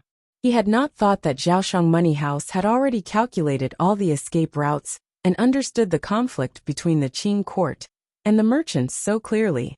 Ming Qingdao's finger trembled slightly. He stared at the head shopkeeper and roared in his tired old heart, "This is a conspiracy." After a long silence, Ming Qingdao said tiredly, "How does your master want to work with me?" "Debt to silver and shares," the head shopkeeper said cleanly. Chapter 495. Winter had passed and spring had not arrived. Last night, a gust of cold wind swept past. The newly born laziness outside the walls of Ming Garden immediately froze to death, suffused with an inauspicious white. Ming Qingdao closed his eyes slightly. He had long guessed that the other party would choose this plan. Furthermore, if he put aside the humiliation of his family being schemed against, if the owner of Zhaoshang Money House actually bought into the Ming family's shares, the two sides would become one. Their funds would immediately become plentiful, and their future development would be limitless. They wouldn't even have to look at the faces of Dongyi and Taiping Money House anymore. Ming Qingdao's mood warmed slightly. He thought for a moment and then said, "How much?" 30%. The head shopkeeper let out a breath and raised his face with a warm smile. 30% of all. The government will establish a contract, a death contract. Ming Qingdao's mood, which had just gotten a little better, immediately sank into boundless anger and mockery. He gazed at the head shopkeeper and said with disdain, 30%? Has your owner not seen the world? A trifling 4 million liang of silver. And you want 30% of the Ming family? You misunderstand, the head shopkeeper said respectfully. The head shopkeeper said respectfully. 30% of the total is the shares of the Ming family.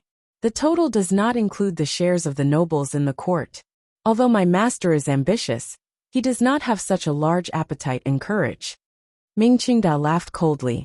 The eldest princess and the Qin family had a large amount of shares in his house. If the 30% you said included the amount of shares, then that would be great. Let's see how you die in the future. However, the other party wanted the other 30%. This amount was too much. It is not worth that much, he said coldly, and prepared to send the guest off. The head shopkeeper smiled slightly and said, "The Ming family is the wealthiest in the world and controls the people of Jiangnan. They have vast acres of fertile land and countless properties. Of course, this trifling 4 million liang of silver is not just this amount. However, times have changed. Something like cash is not the same as assets. It is the same liang of silver, but at different times, it has different values." He continued, "If this 4 million liang of silver was in the past, it would only be 1 year of the Ming family's cash income. Of course, it would not be worth 30% of the shares. However, the Ming family is currently short of cash flow and needs cash to meet an emergency. After my owner becomes a shareholder, he will provide great financial support. This 4 million liang represents an even more important value. To exchange it for 30% of the Ming family's shares is not greedy. Old master is also a wise man. Of course, he knows that the price offered by my boss is already quite fair." Ming Qingda was silent for a moment. He knew the other party was speaking the truth. This is a serious matter. Although I'm the clan leader, I can't make a decision on my own. I need to think about it. He picked up his teacup. The manager of Zhaoshang Money House and the young man behind him left. Ming Lansher walked in from the side. He looked at his father and said anxiously, "Father, you can't give it to them." Then he said indignantly, "Now I know that this Zhaoshang Money House is King evil. You've actually been plotting against our family's business since a year ago." Ming Qingda glanced at his son and shook his head unhappily, disagreeing with his words. Business is business. If it weren't for the support of Zhaoshang Money House this year, our family's days would have been even worse. An IOU of 4 million liang of silver, in addition to the support of subsequent cash flow, in exchange for 30% of the shares is indeed, as they say, a very fair price. But, Ming Qingda waved his hand tiredly. In the negotiations with Zhaoshang Money House, he had appeared confident, but he had been retreating step by step. It made him doubt himself in the depths of his heart. Had his confidence waned after being repeatedly attacked by the Overwatch Council this year? Had he knelt in front of Fan Xian once and endured and retreated countless times? Had he lost a certain boldness, and was he used to being led by the nose by others? But he was the current master of the Ming family. Ming Qingda slowly said, "Business is business, but since Zhaoshang Money House is using underhanded methods, why should we pretend that our hands have always been clean?" Ming Lansher felt a cold sweat pour out of his back. He stuttered, "Father, once the matter fails, it will be a death sentence." Ming Qingda smiled coldly and said, "With the eldest princess protecting us, even Fan Xian would not dare to act recklessly. A mere Zhaoshang Money House. What does it count for? But Zhaoshang Money House certainly has accounts in Dongyi." Ming Lansher looked at his father, and suddenly felt a wave of coldness. He felt that his usually incomparably wise and far-sighted father was now gradually becoming stupid and angry. "It doesn't matter." A glimmer of savagery flashed through Ming Qingda's calm and wise eyes. He coldly said, "Dongyi's people asking for money from the Qin kingdom. Who has the patience to care? How about? Ming Lansher muttered to himself. "How about we sell the land and the estate? Although this amount of silver is a lot, it's not like we can't pay it back." Ming Qingda said darkly, "What you can think of, how can they not think of? The court strictly forbids private buying and selling of land. If it was for a small sect, it would be fine, but to sell so much land, how could it not alarm the government? All the procedures would take at least a year." Zhaoshang Money House would rather lose 30% to repay the debt ahead of time. What is it for? Isn't it to force us to split the shares? The old man's heart suddenly sank. He thought of the law the court strictly controlled the buying and selling of land. It was one of the new policies forcefully pushed through when the mistress of the Yi family was alive. Ming Launcher left with an ashen face.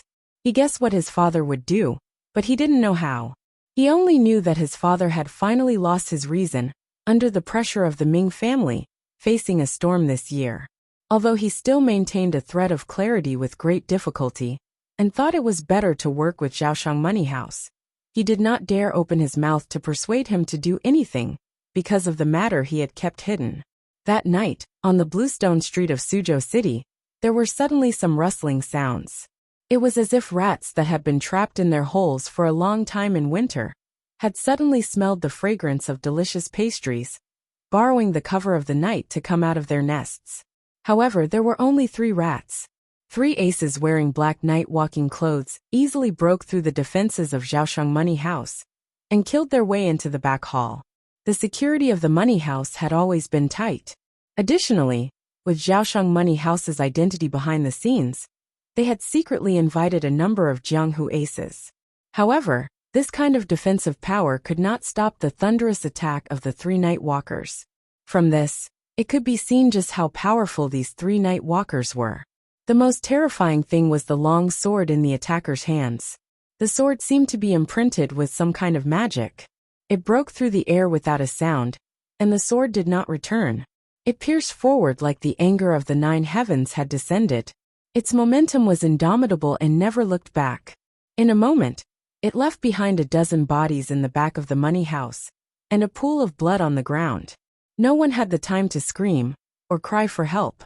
However, these 3 brilliant swordsmen encountered a great obstacle in the back garden of the money house.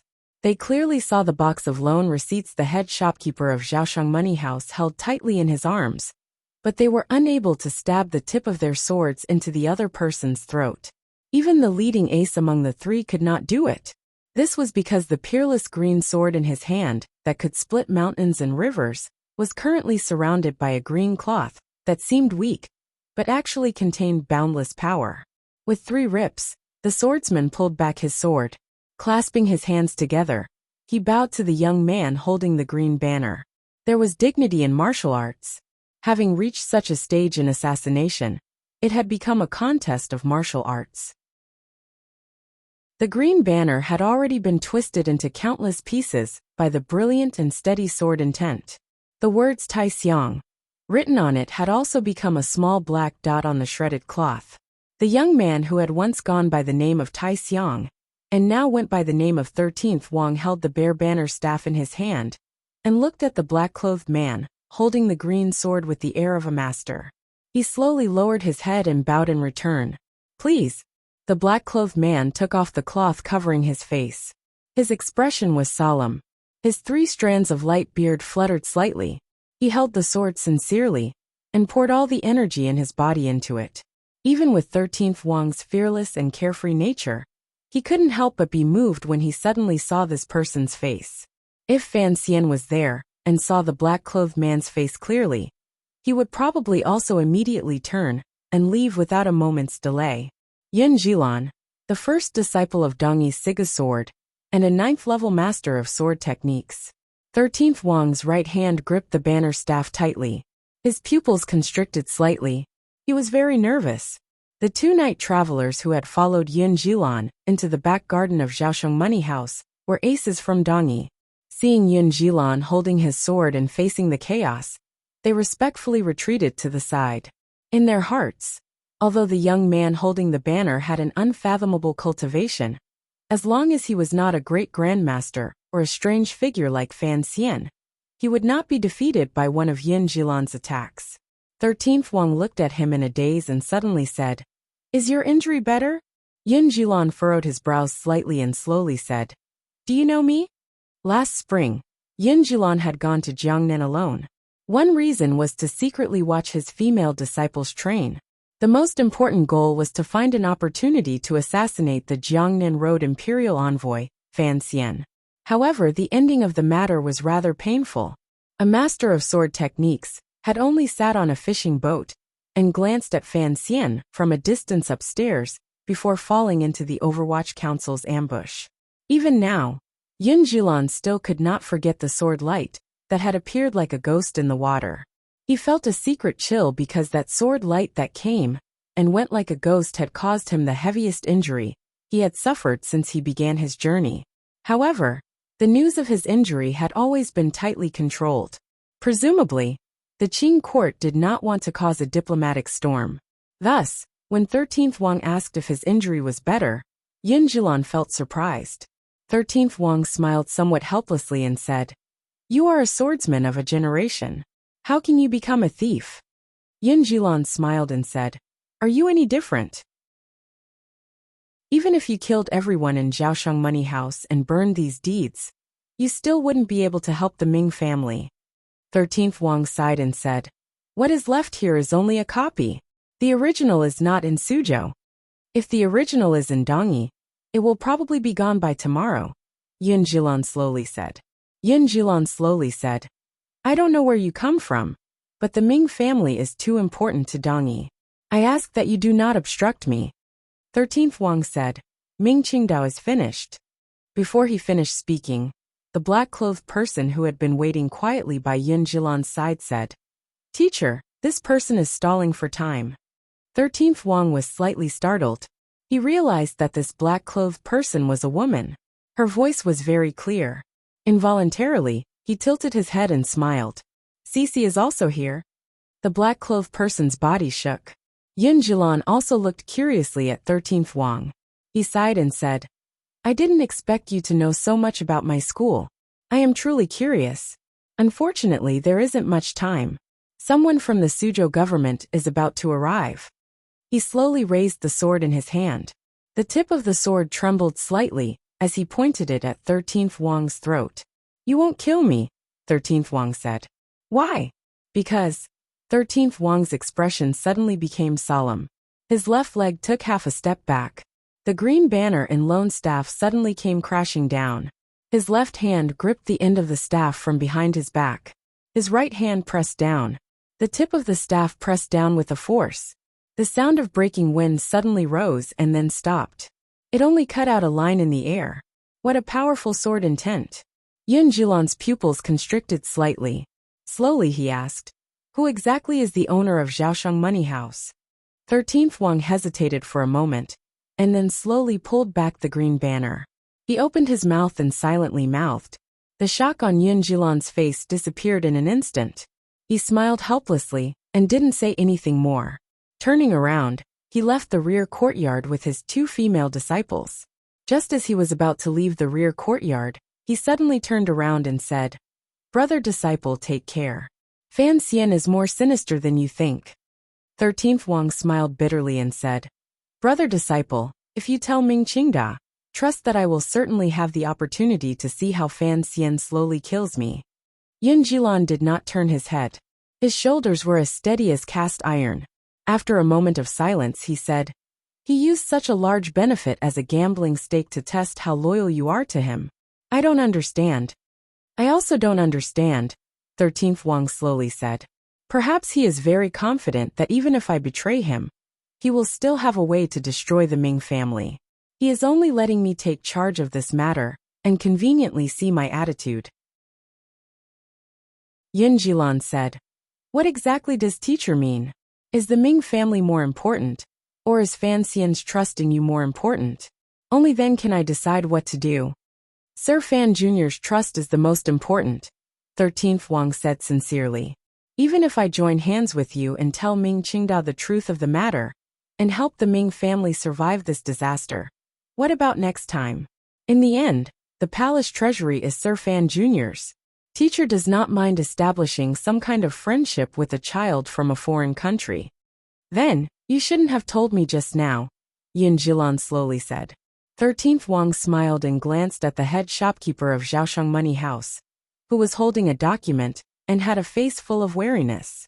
"Even if I didn't tell you, no one knows whether or not I would inform you in secret. So it was better to tell you face to face. Looks like there won't be any action in Dongyi." Yin Jilan sighed. He was not sighing that he had made a wasted trip. Rather, he was admiring the deep scheming beneath his teacher's foolish appearance. It was not until today that he found out that the most mysterious disciple had been following Fan Xian to do things ever since he left the hut. Yes, 13th Wang lowered his head and said, "Presently, I am the one attacking, so please step back for now and maintain your silence." "I can step back, but why should I be silent?" Yin Jilong calmly asked. 13th Wang took out a small jade token from his clothes and showed it to him. Yin Jilong saw this jade token and immediately sighed. He shook his head and smiled. "The sect always knew you didn't have a sword token. Unexpectedly, teacher gave you this one." In this world, everyone in all the factions were sitting on the fence. Dongyi was without question a towering tree. If he fell to any side, it could produce an unexpected result, and he would never be able to float back. Thus, Zigejian could not fall. His sword had to protect Dongyi. He had to have a complete understanding of the situation in the Qing kingdom before he made a decision. Perhaps, he would only act if there was a sufficiently powerful and fatal temptation. Because of Fan Xian's sudden rise, he had to show sufficient sincerity on Fan Xian's side. Part of his attitude was 13th Wang. He had also reserved a portion of his attitude on the eldest princess's side, such as Yin Jilan. Only by doing this would he be able to obtain a corresponding benefit regardless of which side won within the Qing kingdom. This was grasping with both hands. Both hands had to be strong. Tonight's surprise attack on Jiaoshang Money House had caused Zigejian's two hands to clasp together and begin to compete. Probably even this great grandmaster had not expected this situation. Fan Xian had attacked first, so Yin Jilan could only retreat. However, he didn't need to remain silent. He could tell Ming Qingdao the truth and have him reject Jiaoshang Money House's investment. However, he had seen his teacher's sword token, so he understood which side the great grandmaster was leaning toward in the current situation. Jiaoshang Money House was completely silent. The faint smell of blood came from the front yard. The face of the head shopkeeper of the money house, who had been on guard earlier, had long recovered its calm and warmth. He bowed solemnly to 13th Wang, who was holding the green banner in a daze, and respectfully said, "Congratulations, Sir 13th, on passing." 13th Wang tilted his head in a daze. A moment later, he sighed and said, "The hearts of humans are truly complicated. Teacher and Fan Xian are truly two very interesting people." Out of habit, Ming Qingdao once again turned his gaze to the trees outside the high walls of Ming Garden. He felt a bit desolate in his heart.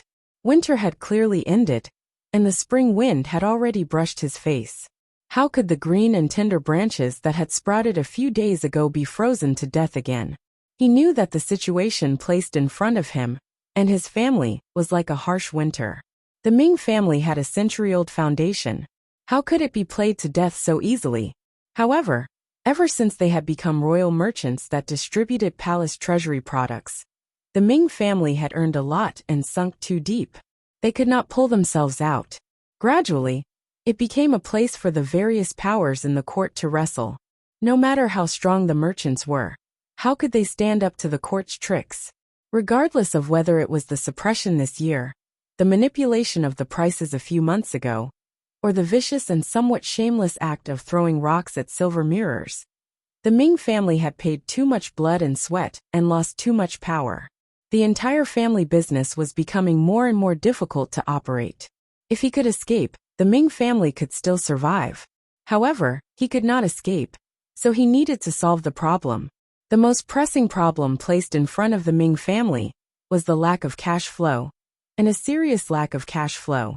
To solve this problem, they needed outside support. However, Taiping Money House was not a bottomless pit. It could not forever give blood to the Ming family. It was said that there were already people in Dongyi who were raising objections. As for that damned Jiaoshang Money House, Ming Qingdao furrowed his brows and began to cough. He coughed until there was a tearing pain in his chest. If Jiaoshang Money House did not want 30% of the Ming family's shares and had enough bargaining chips in their hands, Ming Qingdao would not have made such an irrational reaction. He was even willing to enter into a deeper level of cooperation with Jiaoshang Money House. After this storm, they could join hands and earn all the silver in the world. But he wanted his family property? This touched Ming Qingdao's bottom line. This was the family property he had obtained by kneeling down to kill his mother and begging for glory. How could he hand it over with both hands for 4 million liang of silver? However, the current Ming family indeed could not pull out the silver to pay back this 4 million liang of silver. Even if Zhaoshang Money House used a shallow price to pay off the contract, Ming Qingda still could not take out close to 3 million liang of silver. He coughed even harder. A glimmer of gloominess, loss and submission flashed through his eyes. Yin Zhilan once again took his people and left. However, last time, this great swordsman had been injured by the Overwatch Council. This time he had left confidently. The difference between the two made Ming Qingda smell a great danger. The night before, although many people had died in Zhaoshang Money House, the account books and promissory notes had not been stolen. There was no movement in the operations in Dongyi. On the contrary, the Jiangnan Road Yamen had rushed to take over the Zhaoshang Money House murder case and stationed heavy guards. At the same time, the Ming family's private soldiers were all closely watched by the provincial soldiers of the Jiangnan Road governor, Xueqing. Ming Qingda knew that he could no longer use thunderous methods. Being watched by the court, he could only think of a way through business. To solve the Ming family's current crisis, he could only choose to lower his head. He tiredly said to the concubine beside him, "Go invite the people from Zhaoshang Money House over. Go personally. Make sure your attitude is better." Chapter 496. The Cece I wrote about yesterday was Yin Zhilan's disciple, the female swordsman Lu Cece of Dongyi. She had once appeared in Hangzhou in the first volume, but she was just a minor character. She was not the same person as the one in Fan Xian's family. That Cece is pregnant, how could she kill people? Ming Qingda glanced at her coldly and said, "Mother doesn't know you were once the eldest princess serving girl, but you know I know this very well. So there is no need to purposely remind me of anything. Her Highness and I have always been on the same boat, so I am not planning to leave."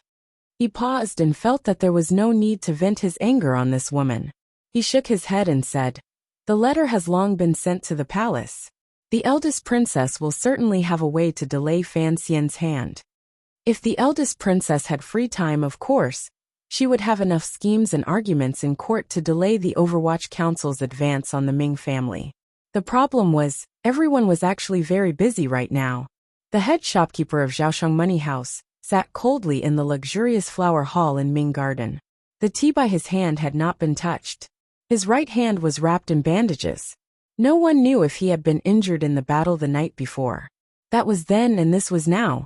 The day before yesterday, Zhaoshang Money House had taken the initiative to discuss business with the Ming family. Today, after the Ming family's secret attack was ineffective, they had helplessly taken the initiative to ask. Thus, the attitude of this head shopkeeper was clearly different. Ming Qingda secretly watched the other party's expression from the back. He thought that although this head shopkeeper was angry, he still came. Presumably, the owner behind the scenes of the money house did not want the matter the day before to affect the large business between the two sides. He was just about to lift the curtain and go out when he found that his sleeve had been pulled. Turning his head in shock, he saw that his favorite son, Ming Lansher, had a deathly pale face and wanted to say something. Ming Qingda furrowed his brows and scolded in a low voice. "What time is it now? If you have something to say, then say it." Ming Lansher glanced into the hall, and his expression became even uglier. Pulling on his father's sleeve, he entered the back hall. Without another word, he knelt down with a thud in front of him. "I am unfilial, please father, kill me." Ming Lansher gathered his courage and raised his head. "We must not let Zhaoshang Money House use the transferred silver to exchange for shares." Ming Qingda was silent for a moment. He then slowly opened his lips and asked, "What exactly happened?" Ming Lansher lowered his head in shame and said, "I privately transferred a batch of silver to Zhaoshang Money House.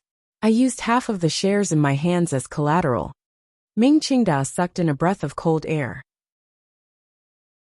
His expression became extremely ugly, but he immediately recovered his calm and hurriedly asked, "When can the silver be returned? What contract? Can we find Taiping to transfer the contract?" These were a few key questions. Because the matter concerned the ownership of the Ming family's shares, Ming Qingda had no time to scold his son. He rushed to ask them first, hoping that Zhaosheng Money House wouldn't gain another 5%. Death contract, Ming Launcher said with a sad face. As for the money back, I originally thought it would be 3 months, but now it looks like not a single cent will be returned. Taiping should know of this matter. They will not accept it. The Ming family had been in the wind and rain for a year. Fan Xian had relied on the production of the palace treasury to choke them until they could barely breathe. The young master of the Ming family was just as he had said to his father that day. He had always thought that he should adjust the general direction of the Ming family's business. Only by doing this could they not forever be toyed with by Fan Xian. Because of Ming Qingda's insistence, Ming Launcher could only secretly carry out his own experiments. At the end of last year, he used his 5% shares in the Ming family to exchange for the silver support of Zhaosheng Money House. He had thought that this attempt would allow him to obtain a large profit in a short amount of time and convince his father. Ming Qingda's mind buzzed and he almost fainted. A moment later, he panted slightly and asked, "Just what kind of business is it? How can it not return a single cent of the capital?" Ming Launcher looked at his furious father and hesitated for a moment before saying with a trembling voice, "It is the illicit salt business." Ming Qingda was startled and didn't say anything for a moment. There were always only 3 most profitable businesses in the Qing kingdom. One was the brothel business, one was the palace treasury's royal merchants, and one was a large family that sold illicit salt. Among these 3, selling illicit salt returned the fastest and had the highest profit. Why can't it return the capital? Ming Qingda stared coldly into his son's eyes and said each word clearly. "I know you are a steady person. Even if it is a highly risky illicit salt business, you must have a way to protect your capital. Tell me, why can't it return the capital?" Because Ming Launcher wanted to cry but had no tears. A few days ago, the Salt and Tea Yamen suddenly began an investigation. I don't know how they found out the news and seized all 12 ships of illicit salt. I went to find someone, but there was nothing I could do. He didn't notice his father's increasingly ashen face and continued to explain. Those related checkpoints and yamens have always been well taken care of by the family. I had no idea they would suddenly act. Besides, Yang Jimei has always walked that path. He promised me that it would be fine. A crisp slap rang out. Ming Qingda gave Ming Launcher a fierce slap and forcefully slapped him to the ground. Ming Launcher covered his numb face and half lay on the ground. He felt blood trickle out of his mouth. Looking at his father, who was as angry as a sick lion, he couldn't say anything. "Yamen? Yamen. You also know that's a yamen. The Salt and Tea Yamen doesn't dare to investigate the family. But wouldn't the Overwatch Council force them to investigate?" Ming Qingda roared in a low voice. His eyes were filled with disbelief, dejection, and rage. "Yang Jimei, is there something wrong with your brain? That salt-selling laborer is one of Xueqing's dogs. The place Fan Xian lives in Suzhou is his garden." Ming Qingda's chest felt a wave of coldness. He kicked his son and gritted his teeth as he cursed. "How did I raise such a stupid prodigal son like you?" With great difficulty, he calmed his emotions and said weakly, "Did you leave anything behind in the salt business? Be careful that the Overwatch Council uses this crime to execute you." "Father, please don't worry." Ming Launcher struggled to kneel in front of him. "That batch of silver came directly from Zhaosheng Money House. Although that dog Yang Jimei knew it was me, the government couldn't find any evidence. If Zhaosheng Money House brought your contract with them to court, then the government would have evidence." Ming Qingdao sighed helplessly. Ming Launcher's heart suddenly chilled. This money house, it wouldn't be Fan Xian's, would it? Ming Qingda's body trembled. A moment later he silently shook his head. "It can't be Fan Xian's. The eldest princess has investigated the Ministry of Revenue in the capital. We have also kept a close eye on Fan Xian. He doesn't have that much silver to do this." These words were simple, but the effort behind it was great. The Ming family wanted to do business with Zhaosheng Money House.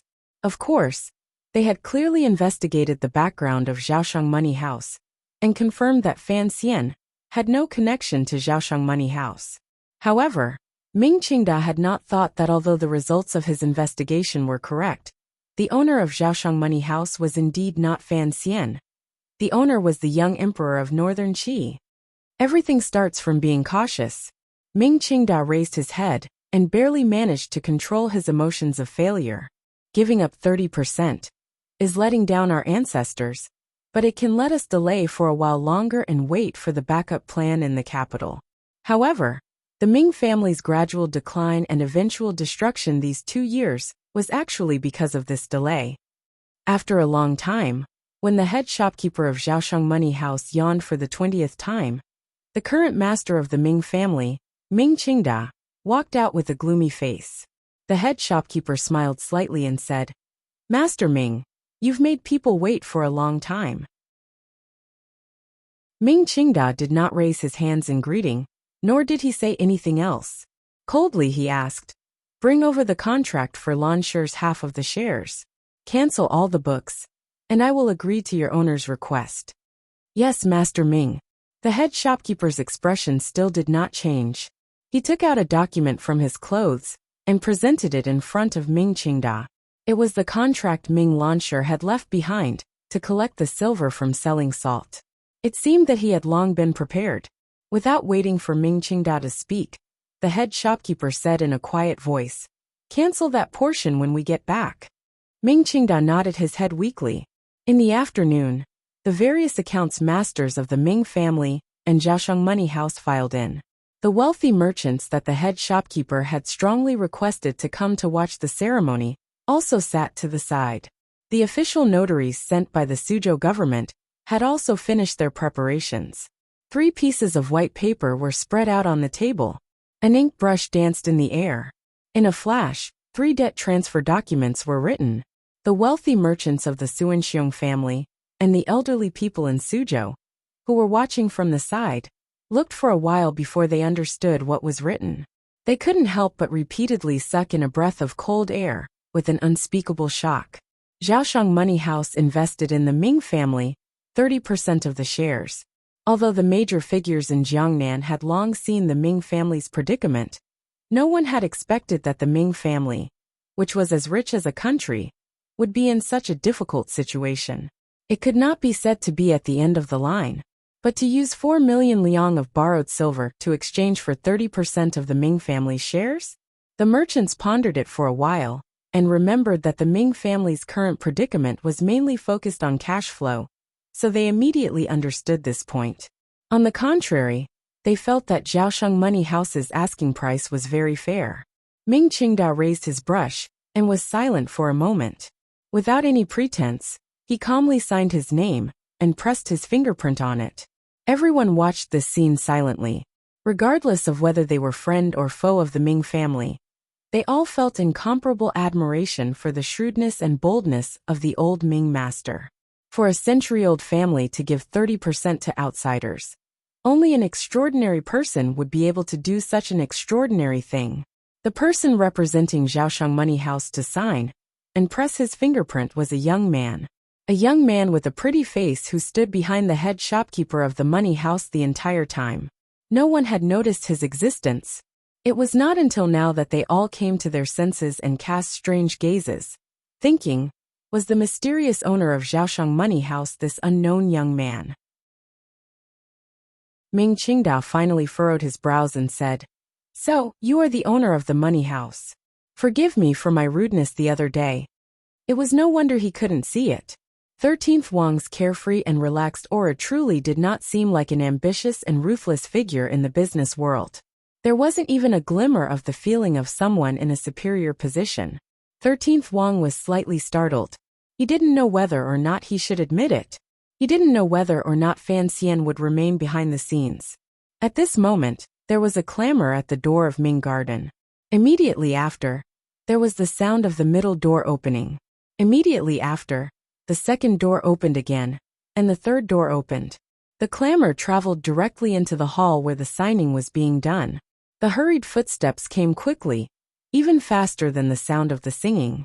They carried a glimmer of dominance and arrogance. Ming Qingda furrowed his brows tightly and gazed out of the hall.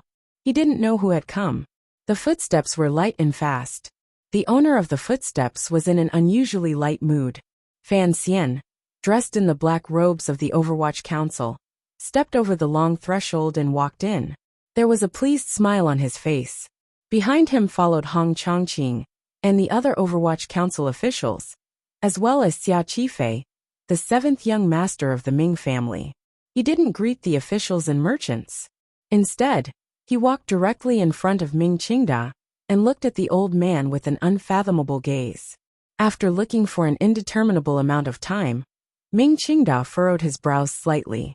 Looking at the imperial envoy who was rumored to still be in the Shazhou area, he asked, "Imperial envoy, you have graced us with your presence." Fan Xian smiled slightly and said, "How could I not come to such a grand event, particularly since I still have to say thank you to the old Ming master?" "Thank you?" Ming Qingda's heart trembled slightly. "Thank you for your 30% share." He moved closer to Ming Qingda's ear and used a voice only he could hear to quietly say, "Zhaoshang Money House is mine." Ming Qingda furrowed his brows slightly and wondered if he had heard incorrectly. Fan Xian looked at the documents on the table, where the ink had not yet dried.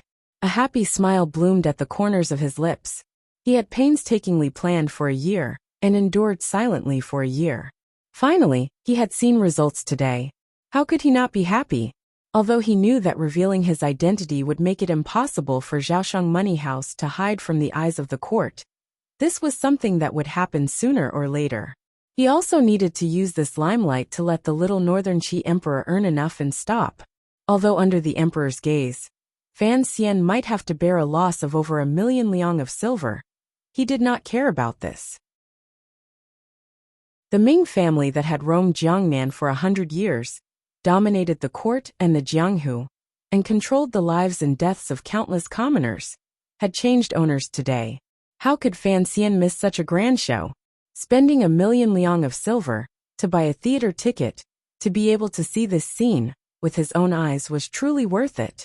He looked at Ming Qingda, whose expression changed endlessly. He narrowed his eyes and thought naughtily that if the old Ming master suddenly fainted, then this theater ticket would be even more worth it. It was as if the heavens had heard his thoughts. Ming Qingda looked at the head shopkeeper of Zhaoshang Money House, standing behind Fan Xian, and watched as the young man handed the contract into Fan Xian's hand. He finally understood everything. However, he still could not understand. The Ministry of Revenue could not have emptied the national treasury. Where did Fan Xian get so much silver to start a money house? Ming Qingda's entire body trembled. His eyes were slightly red. His throat made a gurgling sound, but he could not speak. His blood and qi attacked his heart.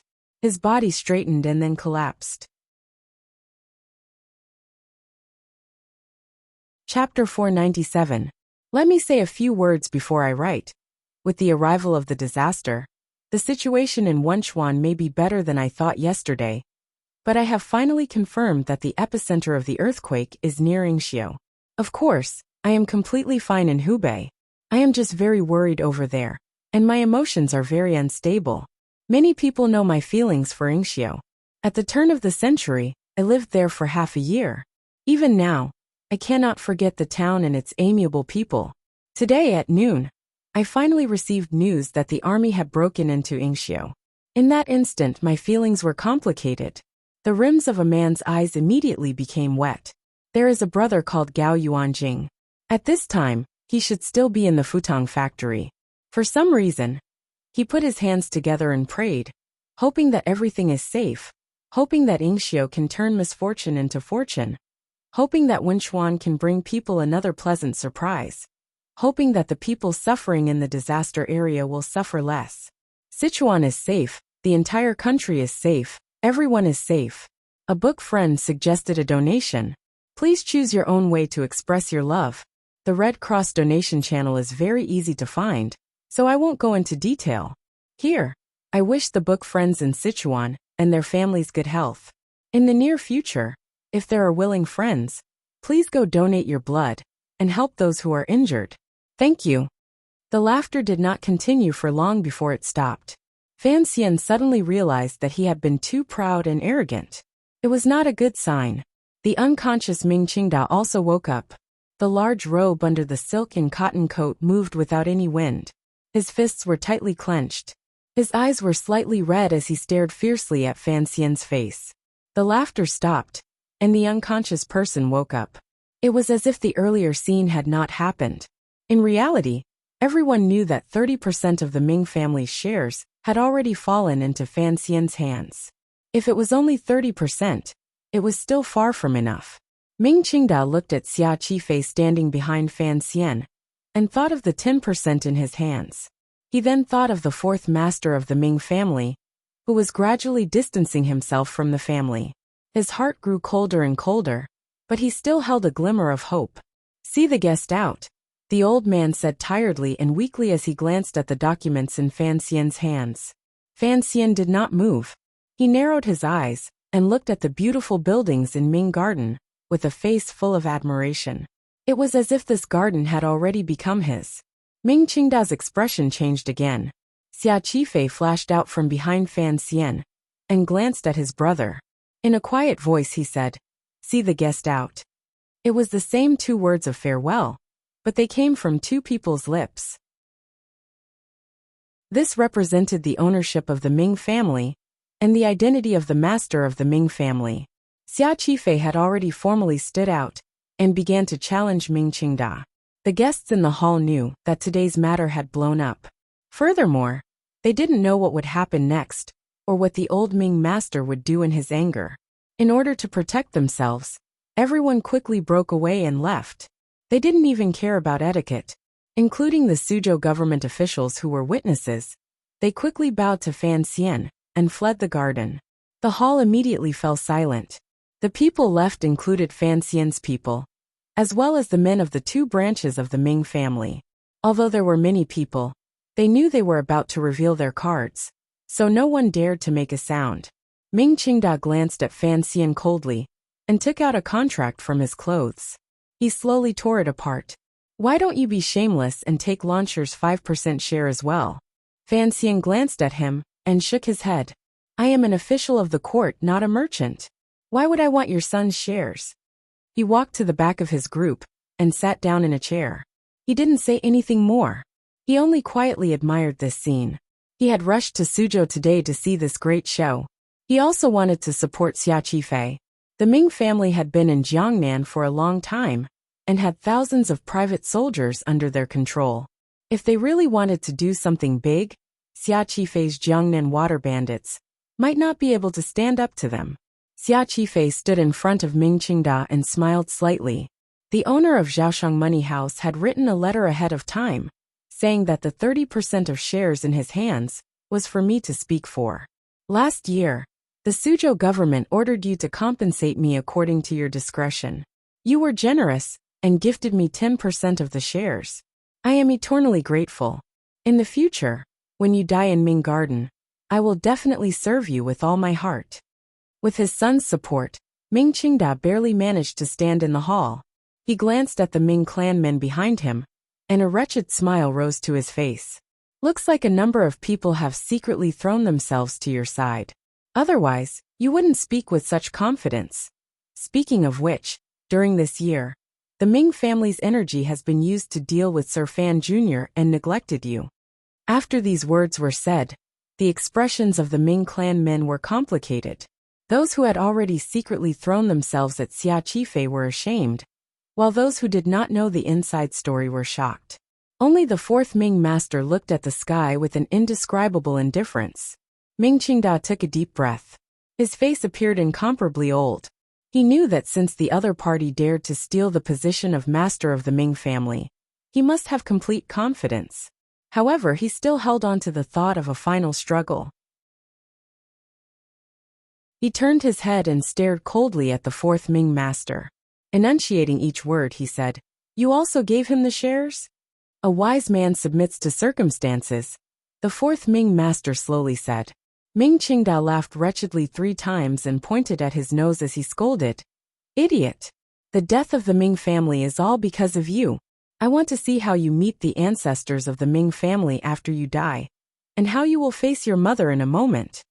The 4th Ming master trembled slightly and immediately smiled coldly. His smile appeared very vicious. "Big brother, I don't have the face to meet? Last year, I was captured and thrown into the Suzhou government prison. It's fine that you didn't have people come to rescue me, but you actually sent people to assassinate me. Do you have the face to meet such a brother? Ming Qingda stared into his eyes and said, At the time, the situation had to be like this. I understand. The fourth Ming master smiled crazily. You want the Jiangnan aristocrats to sympathize with the Ming family. So you want me to die in prison. But have you thought about it? I am also a son of the Ming family. Why should I die? Why don't you go and die? Why don't you go and die? Ming Qingda's entire body trembled. He turned his head and roared at Xia Qifei in a sharp voice. Show all your cards. Even if the third and fourth brothers, these two sons of concubines, have voted for you, it's still not enough. Xia Qifei glanced at him and slowly opened his mouth to say, Zhaoshang Money House has more than 30%. More than 30%. Yes, Xia Qifei calmly said. You know how much silver the sixth Ming master has owed outside these years. He is the matriarch's favorite youngest son. You have always been afraid of him. So you have been very stingy with his use, and strictly forbade him from meddling with the family property. However, he is playful, and is someone who likes to use silver. So he could only stretch out his hand to borrow from outside. He doesn't have any property, so he could only use the shares the matriarch left him as collateral. 6. Ming Qingdao's eyes widened. He had never thought that the key to the change in ownership of the Ming family would come from his own younger brother. He turned his head in shock and looked at the terrified sixth master in the crowd, who kept retreating backward. In a daze he said, Sixth, are you crazy? At this moment, the sixth master's face was mournful. He half curled up and hid behind the crowd, avoiding his elder brother's murderous gaze. Under Ming Qingda's accumulated might as the master of the family, the men in the family were all scared half a step back by his murderous gaze. It's not that he's crazy, it's that everyone in the Ming family has gone crazy, Xia Qifei said coldly. Xia Qifei said coldly, Look at this garden. The people inside all have their own thoughts, and are full of evil tricks. Including me. Everyone with the surname Ming is born with selfishness and indifference.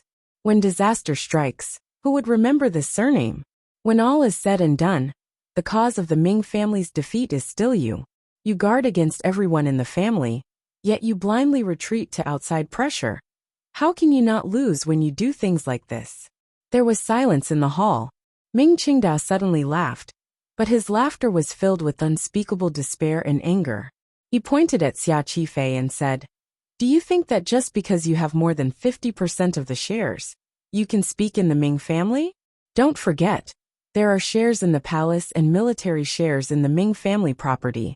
What you can control is still not enough. Fan Xian, who had been silent for a long time, finally opened his mouth and quietly said, Those are dry shares. The two words dry shares made the situation clear. Fan Xian looked at Ming Qingda, who was about to sink into a state of madness, and said, Can shares that are not on the books be openly taken out to fight a lawsuit? Ming Qingda stared at Fan Xian's hateful and beautiful face and said, Sir Fan Jr., do you really dare to take the eldest princess and old Qin master's shares? Fan Xian stood up and tilted his head slightly. He thought for a moment, and then smiled warmly. If I don't dare to take it, then what am I doing here today? In a quiet and secluded little courtyard in Ming Garden, Ming Qingda sat alone in front of a desk. His face no longer had much luster. It was like a copper lamp that had been boiled dry of oil.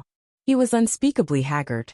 This afternoon, Xia Qifei had used the shares in his hands to chase him down from his position as the master of the Ming family. At the same time, under the double notarization, or surveillance, of Jiangnan Road and the Overwatch Council, all of the account books had been sealed. All of the people in the garden had been completely changed. The previous master of the Ming family, Ming Qingda, who had endured silently for a year, could not even send out his orders. Although it had only been half a day, he knew that once he sank into this situation, it was only a matter of time before he was forgotten by the people of the Ming family and Jiangnan. Why does Fan Xian dare to do this? The old man could not understand it no matter how he thought about it. The deep wrinkles on his forehead were the color of dead ash. He muttered to himself, The eldest princess will help me. Don't you think so? He asked blankly. A glimmer of fear also appeared on the concubine's face. She had originally been the eldest princess' personal serving girl, and had been sent to the Jiangnan Ming family. One reason was to monitor, and the other was to be in charge of communication. Last year, when Ming Qingda strangled his own mother, it was through this old Ming matriarch's serving girl that he had obtained the approval of the palace. I don't know. There has been no reply from the palace. Could something have happened? Ming Qingdao smiled bitterly. No wonder Fan Xian is so confident. He knew long ago that the palace would not be able to help us. If even the eldest princess is in trouble, then I am just a fat piece of meat in his mouth that he can eat at any time. For him to have come up with so many tricks, it can be said that he thinks highly of me. It's not that he thinks highly of you. Fan Xian led Xia Qifei in as he pushed open the door. Rubbing his slightly cold hands, he sat across from Ming Qingda and said, "From the beginning, you and I both knew that it would be too easy for the court to destroy the Ming family. The problem is, the court does not want to destroy you." Ming Qingda glanced at him. What the emperor wants is an intact Ming family, not a Ming family on the verge of bankruptcy, on its last breaths, and finally broken up and dead. Thus, it is indeed not easy to eat you, Fan Xian said. Furthermore, it is best if this matter can be resolved peacefully, so as not to cause too many deaths and disrupt the lives of the people in Jiangnan. You know that the Ming family is a giant beast. It is not easy to tame it. He continued. I gave you a chance, but you didn't take it. Ming Qingda took 2 heavy breaths and said, What will you do next? You have to know that I still have nearly half of the shares in my hands.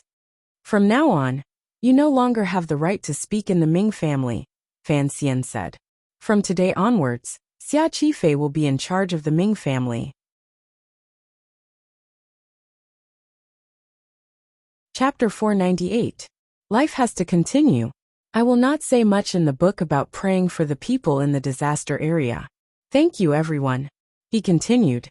As the master of the Ming family, naturally, I have to cooperate with the court in handling the case. As for any of the children in the family who have done illegal things, I have to hand them all over. Lansher. Ming Qingda stood up in fear. Correct. Ming Lansher has already been summoned to the Yamen of the Suzhou government to explain the illicit salt matter. Xia Qifei stared into Ming Qingda's eyes.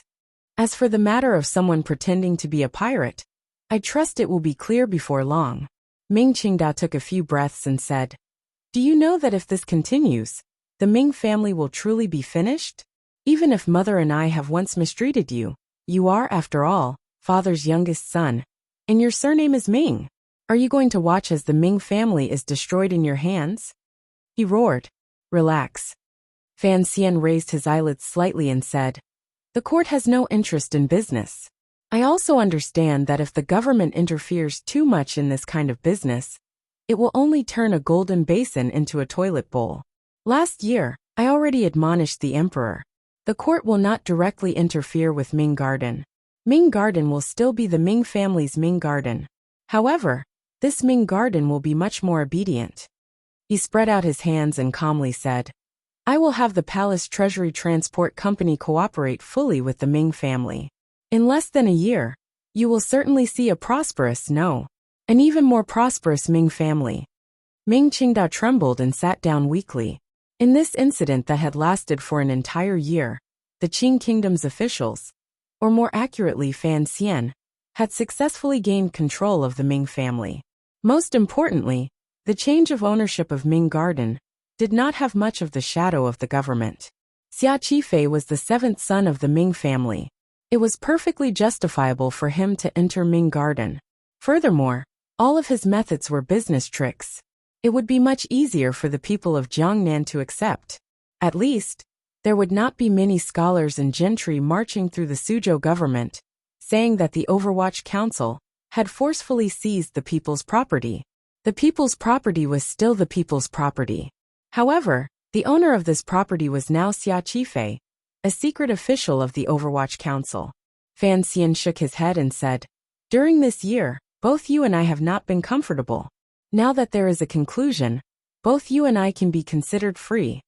Although Milord is a person who likes to humiliate others, I'm sure that you're not here just to show off your achievements. Ming Qingdao interrupted his words and stared into his eyes. Presumably, you will slowly use these people to prop me up, but you can't tie me up in the garden. I can always go out.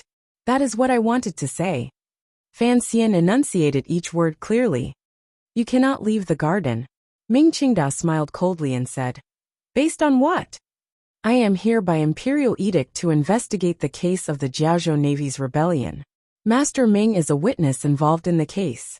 If you don't want to be accused of fleeing from punishment, as soon as you leave the garden, you can leave. The Jiaozhou Navy case had long been finished. Fan Xian was just looking for an excuse. Ming Qingdao smiled coldly and said, who are you trying to fool with these words? There's also the attack on Jiaoshang Money House, and the assassination of Xia Qifei. Fan Xian smiled slightly and said, in the past, the old Ming master's hands stretched too far. There were too many loopholes to grab. Ming Qingdao smiled in his anger, and looked at Fan Xian with great interest. If you really wanted to investigate these cases, you could have investigated them before. Why did you have to wait until now? Because you were the master of the Ming family in the past.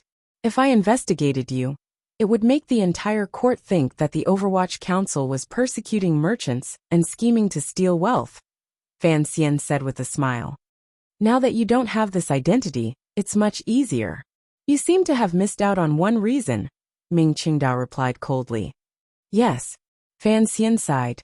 The eldest princess can't help you now. When I do things, I truly have no inhibitions and live happily. He glanced at the woman behind Ming Qingdao. Ming Qingdao's brows were furrowed deeply and he said, this is also what I didn't understand earlier. If you were sure that Jingdou couldn't help me, you could directly use these methods to destroy the Ming family. Why go through so many circles? I said before, I want a complete Ming family, Fan Xian said. In the past, if I had used these thunderous methods, you, as the master of the Ming family, could have moved the entire Ming family against the court. You could even have thrown Jiangnan into chaos. But now, you don't have this identity. The words you say also don't have this kind of power. Identity doesn't seem important, Fan Xian said seriously. In reality, it is the most important thing. He smiled slightly and said, I have to admit, your identity as a merchant is far inferior to mine. No matter what, you cannot resist the anger of the court. However, you used all your methods, silently endured your grievances, and forcefully delayed me for a year. It is truly admirable. Ming Qingdao smiled slightly and said, at least I am still the master of the Ming family. You won't let me out of the garden. Presumably, you are worried about me staying in the garden like this. How are you going to deal with me? Presumably, given your methods, you won't kill me in the heart of the storm and become the subject of gossip. You're wrong again, Fan Xian said seriously.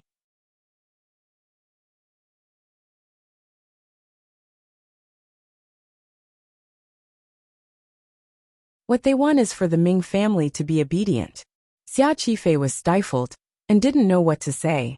The court had spent so much money to bring the Ming family under complete control. Was it going to be so easily handed over to him to manage? Fan Xian sighed and explained. When standing in a different position, the things one thinks about are also different. Who is the emperor? The emperor is the ruler of the world. The people of the Qing kingdom are all his people. Since it is so, what his people have is the same as what he has. As long as this person manages this matter well, and can bring benefits to the people and the court, it is fine. If the court truly took the Ming family into their hands, what would the merchants in Lingnan and Quanzhou think? Given the pedantic faces of the court officials, who would have the ability to manage such a large family business well? So don't worry. Xia Qifei tasted bitterness in his mouth. He suddenly thought, the emperor is the master of the world, so he doesn't care about the people's business. But what about Sir Fan Jr.?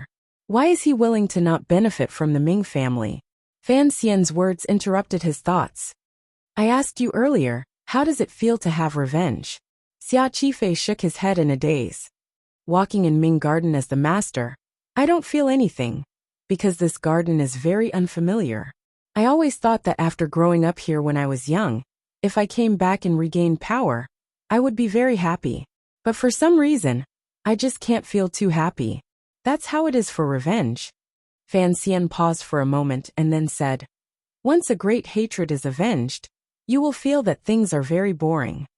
Xia Qifei suddenly thought of something and carefully asked, actually, my thoughts are similar to Ming Qingda's. Looking at what happened today, and looking at your arrangements this year, it seems you have been too careful. Peaceful evolution has always been a long process. Fan Xian smiled and said, stability is more important than everything. A peaceful transition is the right path. I am only running errands for the Emperor. The Emperor has requested that there be no bloodshed, so I can only do so.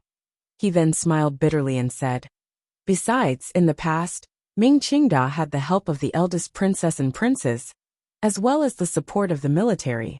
How could I be as impudent as I am now? Speaking of the eldest princess, Xia Qifei furrowed his brows and asked, what exactly do we do with that percentage of shares? Wipe it all off. In any case, it's just some things on paper and no real goods, Fan Xian instructed. Make a chart. I'm going to send it into the palace. Xia Qifei suddenly smiled bitterly. This time we've offended the eldest princess badly. I wonder how that noble will retaliate. Fan Xian smiled and didn't say anything.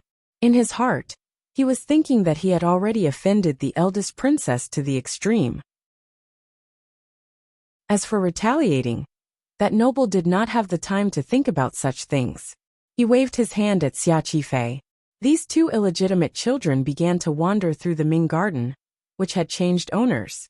Along the way, they quietly talked about the latter part of the story and admired the beautiful scenery of one of the 3 famous gardens in the world.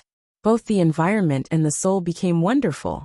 In the depths of the royal palace in Jingdo, a certain rumor had begun to spread a month ago. As long as it was a place where nobles gathered, the servants who served them always liked to gossip, tell old stories, and talk about the dark gossip of the nobles. However, this rumor was truly too shocking. It only circulated for 2 days before it silently disappeared without a trace. This was because this rumor truly did not have a head or tail. No one knew where it had come from, and there was no evidence. Furthermore, although the eunuchs and serving girls had cheap mouths, it did not mean they were brainless. They knew that if it continued to spread and reach the ears of the nobles, then their little lives would certainly be gone. Rumors and gossip were a necessary ingredient in the life of the royal palace. Most of them would disappear into people's memories. No matter how sensational a topic was, without a follow-up explosion, it could not maintain its freshness for too long. The number 1 topic of the year in the royal palace also naturally disappeared like this. However, some people did not forget, particularly the most suspicious and sensitive people.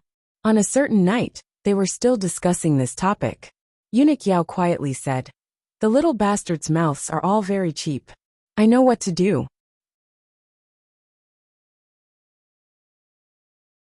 Chapter 499. Many people, including Gao Yuanjing, who was mentioned the day before yesterday, are safe. Temporarily, there is no news of my classmate. I believe he will also be safe. Best wishes to those trapped in the disaster area.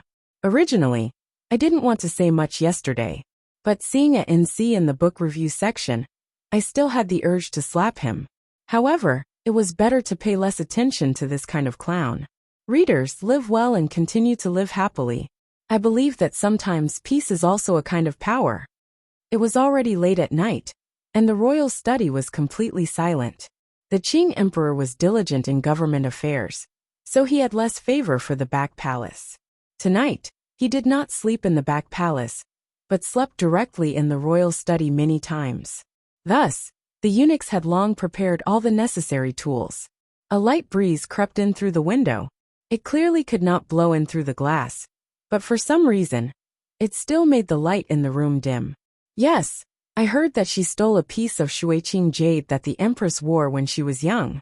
After being interrogated for a while, she couldn't deny it, and found an opportunity to commit suicide. Eunuch Yao very simply and clearly told the emperor the whole story he knew, and did not add another word. Shuiqing jade? The emperor furrowed his brows and seemed to be thinking about this item. After a moment he smiled and said, I remember. That was something the empress wore when she was young. I remember that father gave it to her family after he arranged the marriage. At that time, father seemed to have just ascended the throne not long ago.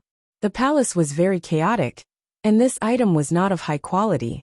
But, when she was young, the empress liked it very much and always wore it. He furrowed his brows and pulled himself out of this rare warm memory. Indifferently he said, I remember that it was a cloud pattern on it. Eunuch Yao remained silent. He didn't know what the emperor's mood was.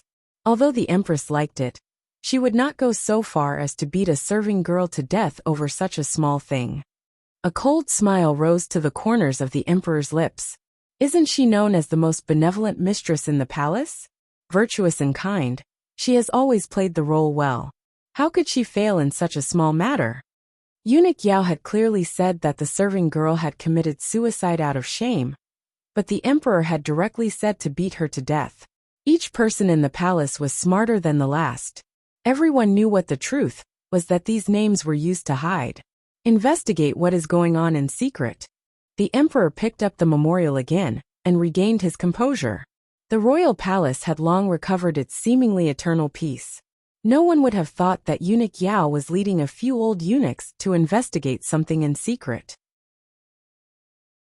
However, the emperor did not seem to pay too much attention to this matter, and did not ask for follow-up news for several days. Another night, Eunuch Yao respectfully reported, There is no problem with the palace maid's death. The emperor nodded and said, I know. However, on the afternoon before the incident, the serving girl went to Guangxin Palace to deliver a roll of embroidered cloth. The day before, the batch of foreign cloth the empress had requested from Dongyi arrived.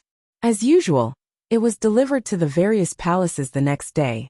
There was nothing strange, Eunuch Yao added. The emperor slowly withdrew his gaze from the memorial. He glanced at him, and then lowered it again. I understand. The crown prince was in Guangxin Palace at the time. Eunuch Yao's head was as low as it could get. The emperor gently placed the memorial on the table, and seemed to be deep in thought. He didn't say the words, I understand. He directly ordered, Have Hongzhu come over. Hongzhu knelt in front of the emperor's low couch. His face was ashen, and his legs were trembling. Even the cotton robe in front of him was shaking with layers of ripples. He was not faking it. He was truly terrified. He had thought that the clue that Sir Fan Jr. had arranged was buried very deeply, and seemed to have nothing to do with him. He should be able to get far away from this matter. He had not expected that he would be kneeling in front of the emperor in the middle of the night. The emperor didn't look at him directly and asked, A serving girl died in the Eastern Palace? Yes. Hongzhu didn't hesitate at all.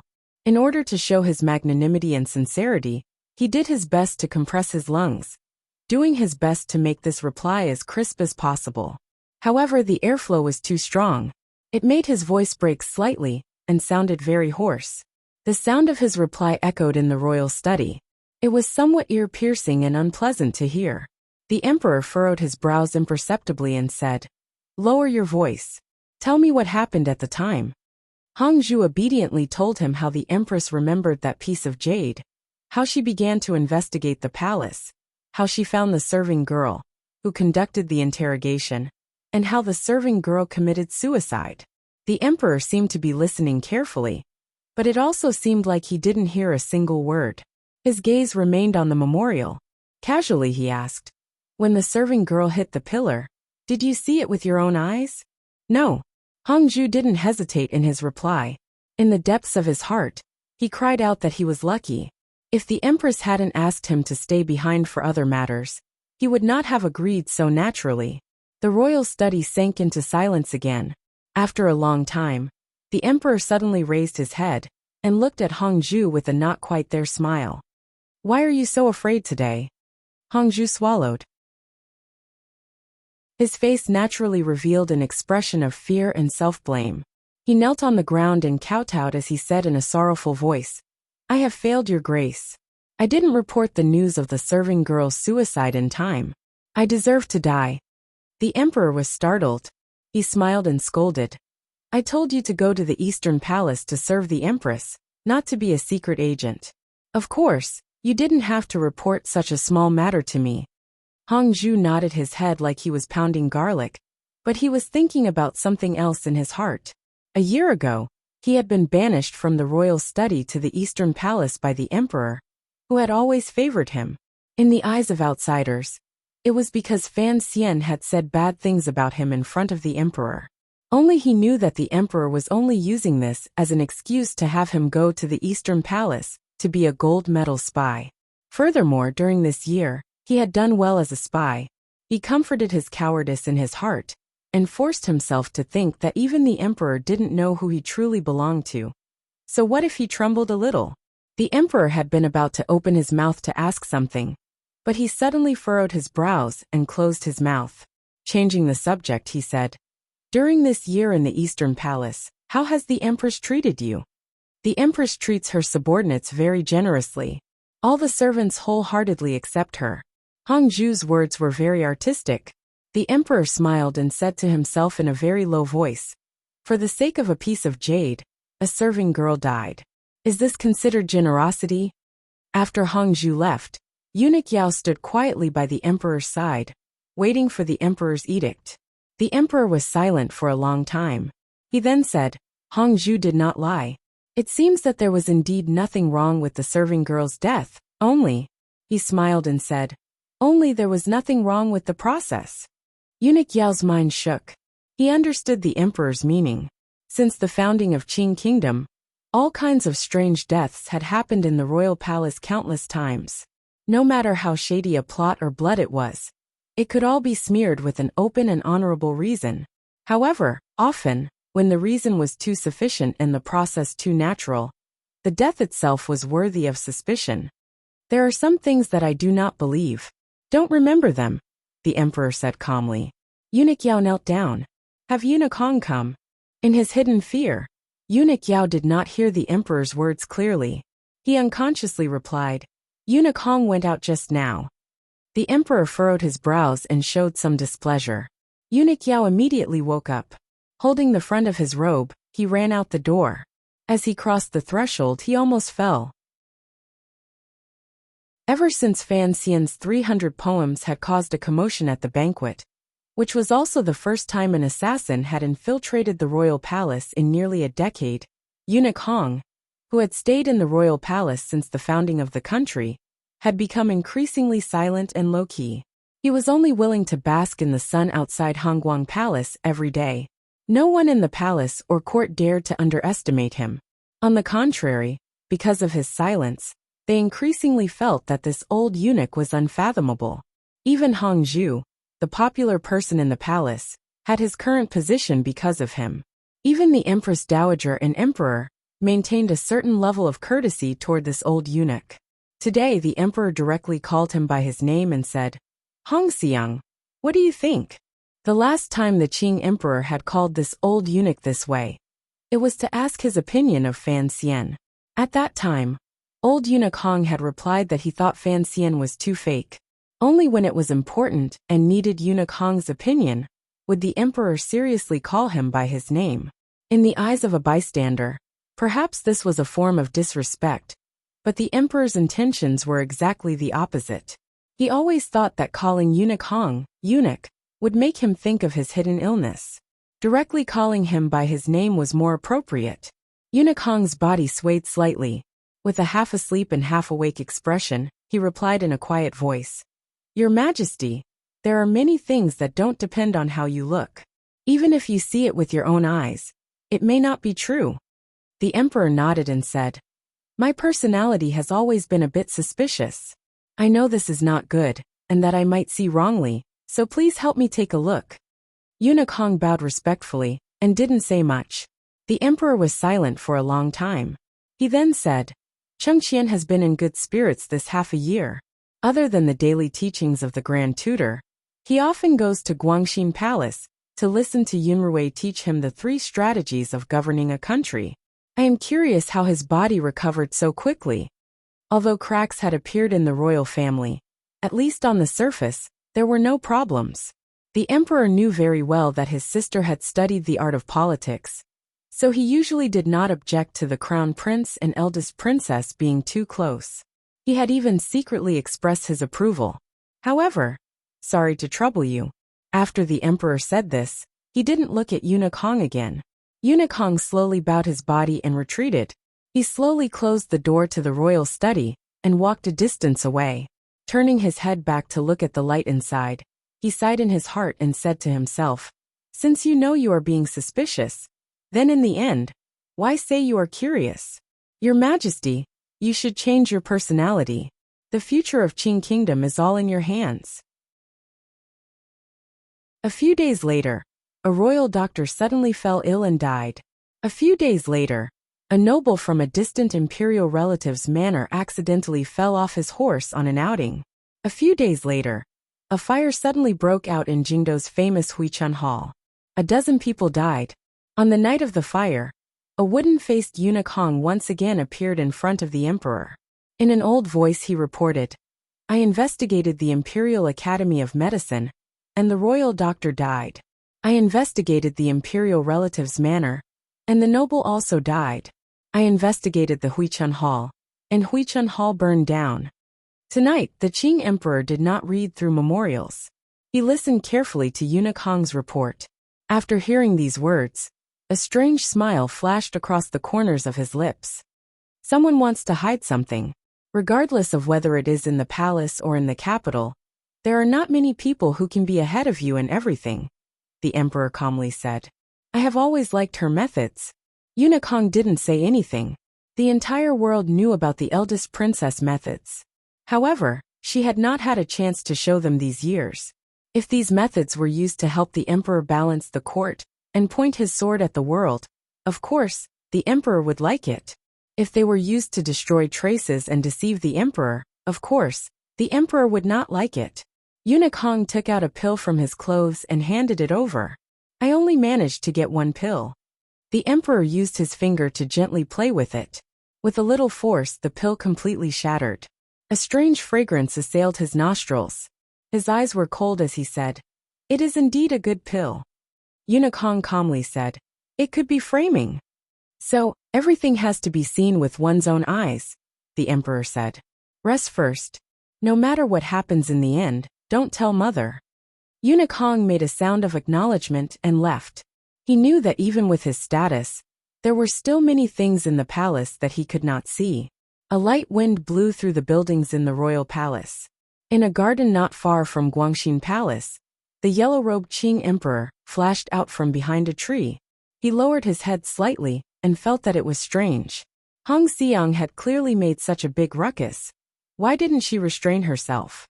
However, this glimmer of doubt had long been shattered by the anger and sense of absurdity in his heart.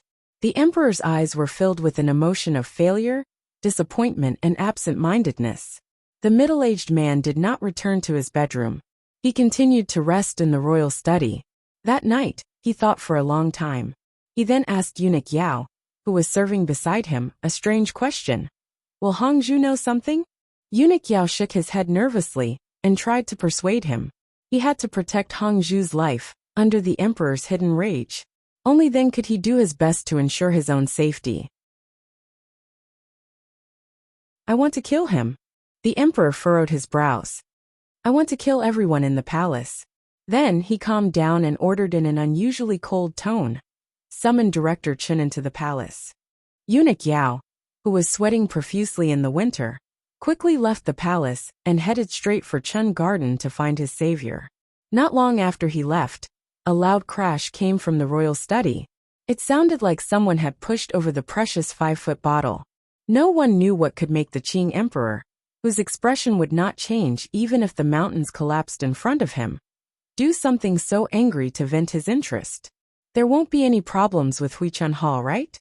In Chun Garden, the old cripple, who had been sitting in a wheelchair for a long time, said to his closest comrade beside him, "I don't want to make a mistake at the last moment." The messy-haired Fei Jie said, "What problems could there be? Although Hong Xiang has personally acted, every step in the palace has been within your calculations. They won't be able to catch anything." "Very good." Chen Pingping closed his eyes and thought for a long time. The wrinkles at the corners of his eyes bloomed like chrysanthemums. He then opened his eyes and slowly said, "I am thinking of a question. Should I have Hongju disappear?" This was a very strange question. The emperor had occasionally thought of this because, in his rage, he had unconsciously wanted to kill everyone who might have guessed at the scandal of the royal family. Furthermore, he had immediately reacted and did not make this decision. Then, why would Chen Pingping want to kill Hongju? Chen Pingping furrowed his brows and said, "No matter how I think about it, in this entire matter, only Hongju this thread could be a problem." Fei Jie shook his head. "Although we thought of a way to let Hongju see this matter, it is clear that the emperor did not find out through this little eunuch." These two sentences explained a shocking truth. It also explained the great question that had been lingering in Fan Xian's mind, but had nowhere to ask. Although Hongju was the head eunuch in the Eastern Palace, why was he so lucky? Or perhaps, why was his luck so bad to discover the secret affair between the eldest princess and the crown prince? It turned out that even Hongju was only the first pawn Chen Pingping used to make waves in the beginning. Precisely because of this, I feel that this little eunuch is difficult to see through. Chen Pingping furrowed his brows. Chen Pingping furrowed his brows and said, "He is clearly the emperor's spy in the Eastern Palace. After knowing about this, why didn't he report to the emperor? I had thought that it would take another 2 months before this matter could be stirred up. Perhaps he knew that if this matter got out of his mouth, he would die without a doubt," Fei Jie said. "Someone who can climb up in the palace is not stupid." Chen Pingping suddenly smiled slightly and said, "I admire Hongju for being able to endure it all this time. However, the emperor finally knows. Very good." Fei Jie also smiled. His smile was slightly sinister. "You have a good successor. I have a good student." Chen Pingping nodded with a satisfied smile. "Up until now, I still haven't figured out how he arranged it. Just this point alone shows that he has improved a lot."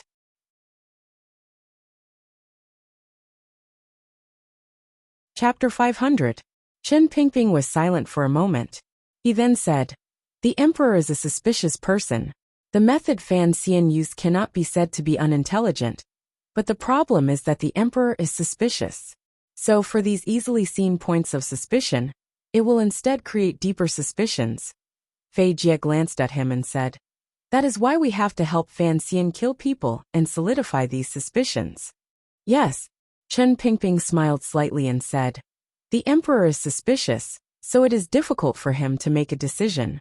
After all these years, he is no longer the fierce general who dared to use 500 people to charge at the Northern Wei Iron Riders. Killing people to calm the emperor's heart, although it is crude, is good. Dead people can't speak, but the dead can tell the emperor what the emperor wants to know." Fei Jie coughed and said, "Although it is a bit troublesome to explain, I understand basically." Chen Pingping smiled. "The emperor is suspicious and confident. Once he suspects something, he will only look to the evidence in front of him to find the part that can prove his suspicions. So, in the end, it is just the emperor deceiving his own eyes. Of course, from a certain point of view, this cannot be considered deceiving, because this is something that actually happened." As they spoke, faint voices came from outside Qin Garden. Chen Pingping and Fei Jie met each other's eyes. Chen Pingping said, "Looks like the palace's edict has arrived. Prepare to leave the capital." Fei Jie nodded and then asked, "Where is Hongju?" "Don't move for now." Chen Pingping furrowed his brows and thought for a moment. He then pushed the wheelchair toward the garden and said, "I keep on feeling that this little eunuch is not simple." Far away in Jiangnan, Fan Xian, who thought he was watching everything in Jingdo with the cold eye of a bystander, did not know that the nail he had buried the deepest in the royal palace had, at the same time, become the target that the two most powerful figures in Qing Kingdom wanted to kill. This only proved that he was not a god. Accurately speaking, this plan that had consumed the most of his energy, and was the most deeply hidden, still had many dangers that were completely outside of his calculations. If it was not for Hongju's good enough luck, by the time Fan Xian returned to the capital next time, he would probably not be able to find any news of that pimple-covered little eunuch in this world. He didn't know if there were gods in the temple, But there was certainly no one in this world who was a god. Even the northern Qi imperial advisor Ku He, whose realm was closest to that of a god, and the Qing emperor, whose power and state of mind were enough to make even a god jealous, were still mortals. Thus the Qing emperor, who had always appeared unfathomable, was now sitting in the long corridor of Taiji Palace. As he looked at the vast expanse of palaces in front of him, his gaze appeared lonely and disappointed, just like a normal middle-aged man. Beside the emperor was the black wheelchair. Chen Pingping lowered his head and gently stroked the wool blanket on his knees. He was silent. The ruler and minister were silent, calmly looking at the palace field in front of them. It was still the beginning of spring. There were no fallen leaves or flowers. The palace had been swept clean by the eunuchs, palace maids and servants. There was not a speck of dust. The dirt in the gaps between the stone slabs was flat, forming lines of modesty. At this time, it was already very late at night, but the lanterns in Taiji Palace still illuminated the palace field clearly. I was wrong. The emperor did not refer to himself as emperor today. He sighed and said, I always thought that after 3 northern expeditions, western expeditions and southern expeditions, there was nothing in this world that I could not endure. Thus I could calmly watch all of this happen. However, when it truly happened, I found that I had overestimated my endurance. Chen Pingping glanced at him and quietly said, This is a family matter. The ancients have said that it is difficult for even an upright official to resolve family matters. Your Majesty is no exception.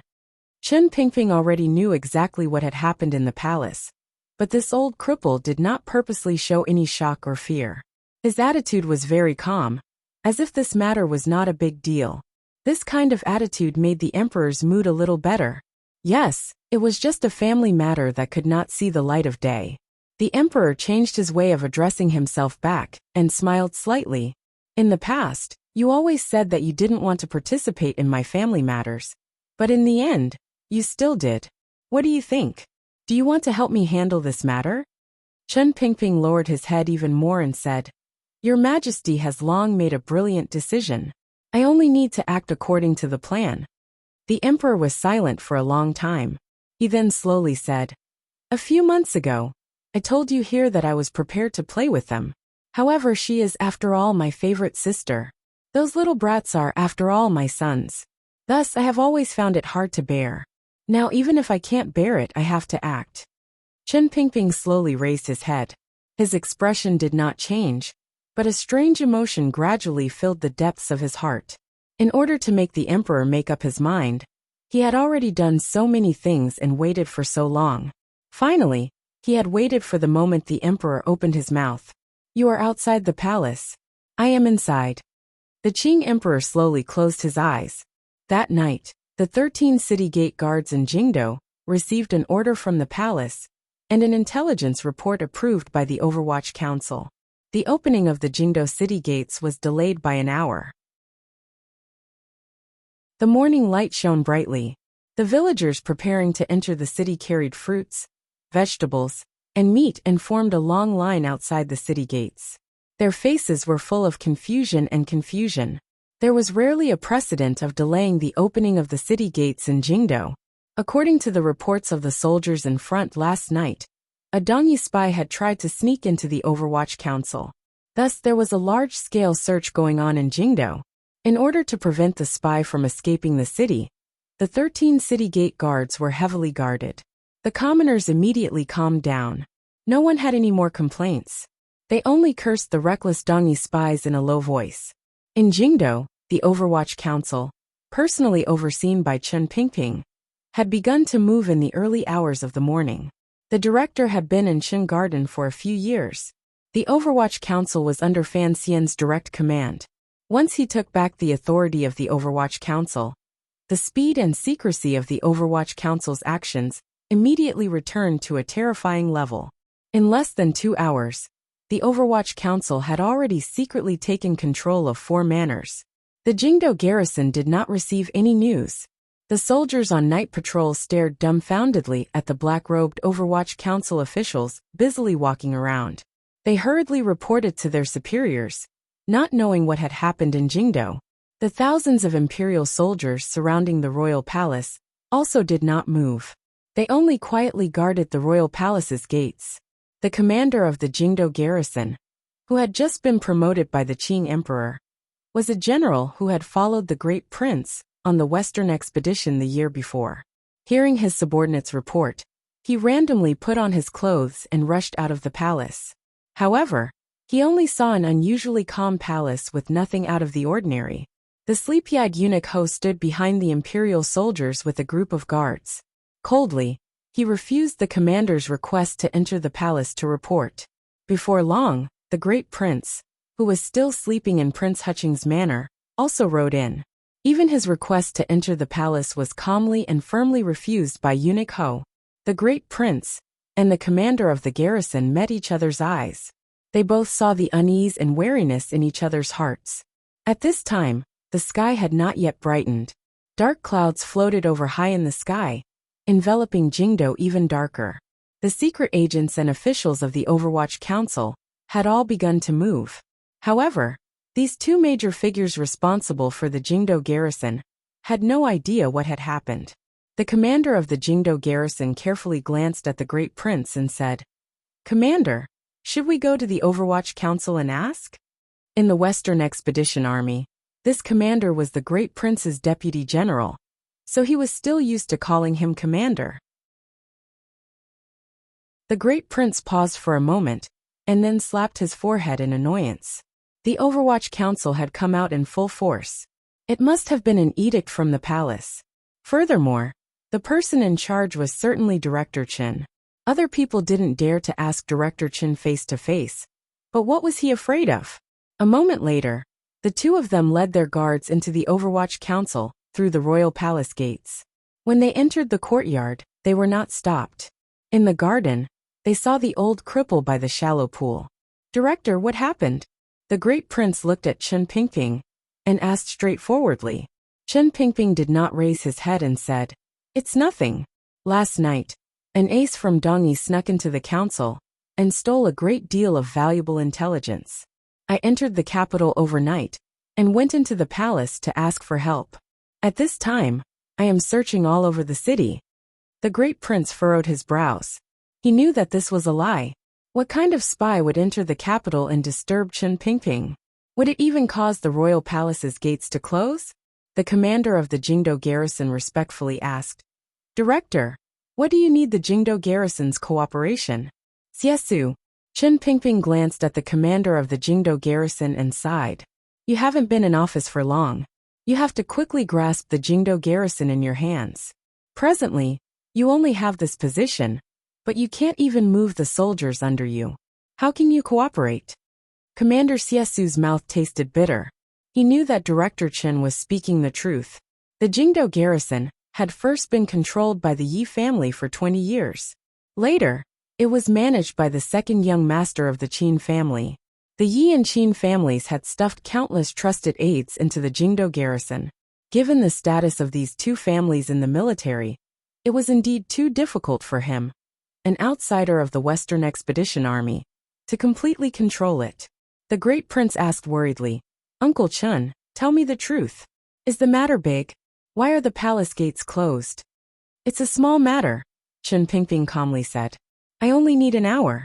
There won't be any problems." "All right." He sat in his wheelchair and said, "The emperor has decreed that today's court meeting will be delayed by an hour.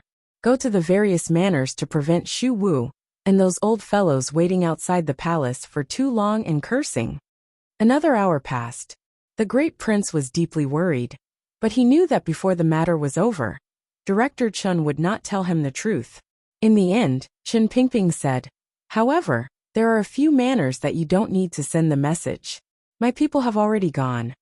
The people of the Overwatch Council had already been sent out to the Lotus Pond Square, where the commoners lived. With the cooperation of the Jingdo government, they captured a group of ruthless men who were still sleeping. Although the Jianghu people did their best to resist, in the end, after paying the price of a dozen corpses, they had no choice but to lower their heads and be tied with black ropes. Another group of people from the Overwatch Council came to the manors of a few imperial censors and very roughly pressed these imperial censors, who were renowned for their iron bones, to the ground. They had no fear of being swept to the ground, and directly escorted them to the Supreme Court. There was a wave of terror and crying in the manners of the imperial censors. Among the Overwatch Council group, a young man with a black hat covering his face furrowed his brows and said to the head of the first bureau, Mu Tai, beside him, Sir Mu, these are, after all, imperial censors. Even the emperor is tolerant of them. Rumor has it that they are not guilty of discussing matters. For you to randomly arrest them like this, are you not afraid that it will damage the emperor's clean reputation? Sir He, you are now the imperial censor, Mu Tai said respectfully. As for how to deal with the aftermath, it will all be up to you. This person was He's own way. The imperial censor the Qing emperor had inserted into the Overwatch Council during the last change of blood. No one knew what Chen Pingping was thinking to have him follow the Overwatch Council and participate in the operation against the imperial censor. He's own way huffed coldly. He knew that if he appeared after daybreak and cooperated with the Overwatch Council to throw this group of imperial censors into prison, his reputation would be completely ruined. However, he was also a clever person. He knew that the early morning operation was the palace's idea. He gradually realized that this was the only power the emperor could rely on to wipe out the eldest princess. Thus, he didn't dare have any objections. He was only confused. Jingdo had been peaceful for a while. Why would the emperor suddenly not tolerate the eldest princess? The third Overwatch Council group was currently in the Yin Manor. With a cold expression, Yin Bingyan held the council order in his hand and looked at Yin Hangshu kneeling in front of him. Slowly and firmly, he read out the crimes of the Minister of Appointments Yin Hangshu. Each and every one of them was a heinous crime that struck deeply into people's hearts. Yin Hangshu, whose clothes were disheveled, knelt on the ground. When he heard these charges, his body became weak. He knew that if it was not a critical moment, the emperor would not use these charges to punish him, a minister. Since these charges were thrown out, it meant that the emperor really wanted to kill him. Why? There was only one reason. These years, he had been too close to the eldest princess. Yin Hangshu thought sorrowfully in his heart, but he still wailed in despair. I want to see the emperor's order. I want to see the order. The Overwatch Council does not have an order. You cannot interrogate third-level officials. Yin Bingyan glanced at him and shook his head. He took out the order and waved it in front of his eyes. Yin Hangshu, the dignified minister of the Ministry of Appointments, felt his vision darken. He had actually fainted from the shock of this letter. There were still a few more groups of Overwatch Council officials moving. Because the time they chose was early in the morning, when everything was quiet, most of the Jingdo officials and elders were asleep, so the operation proceeded smoothly. In less than an hour, most of the officials in Jingdo, who were too deeply involved with the eldest princess, had been invited back to the Overwatch Council's celestial prison, or the Supreme Court straw huts. The last group of Overwatch Council officials waited patiently outside a quiet manor. They had already surrounded this manor for a long time, and still hadn't moved. They were waiting for reports from various places. This group of officials did not have a leader, nor did they carry an edict with them.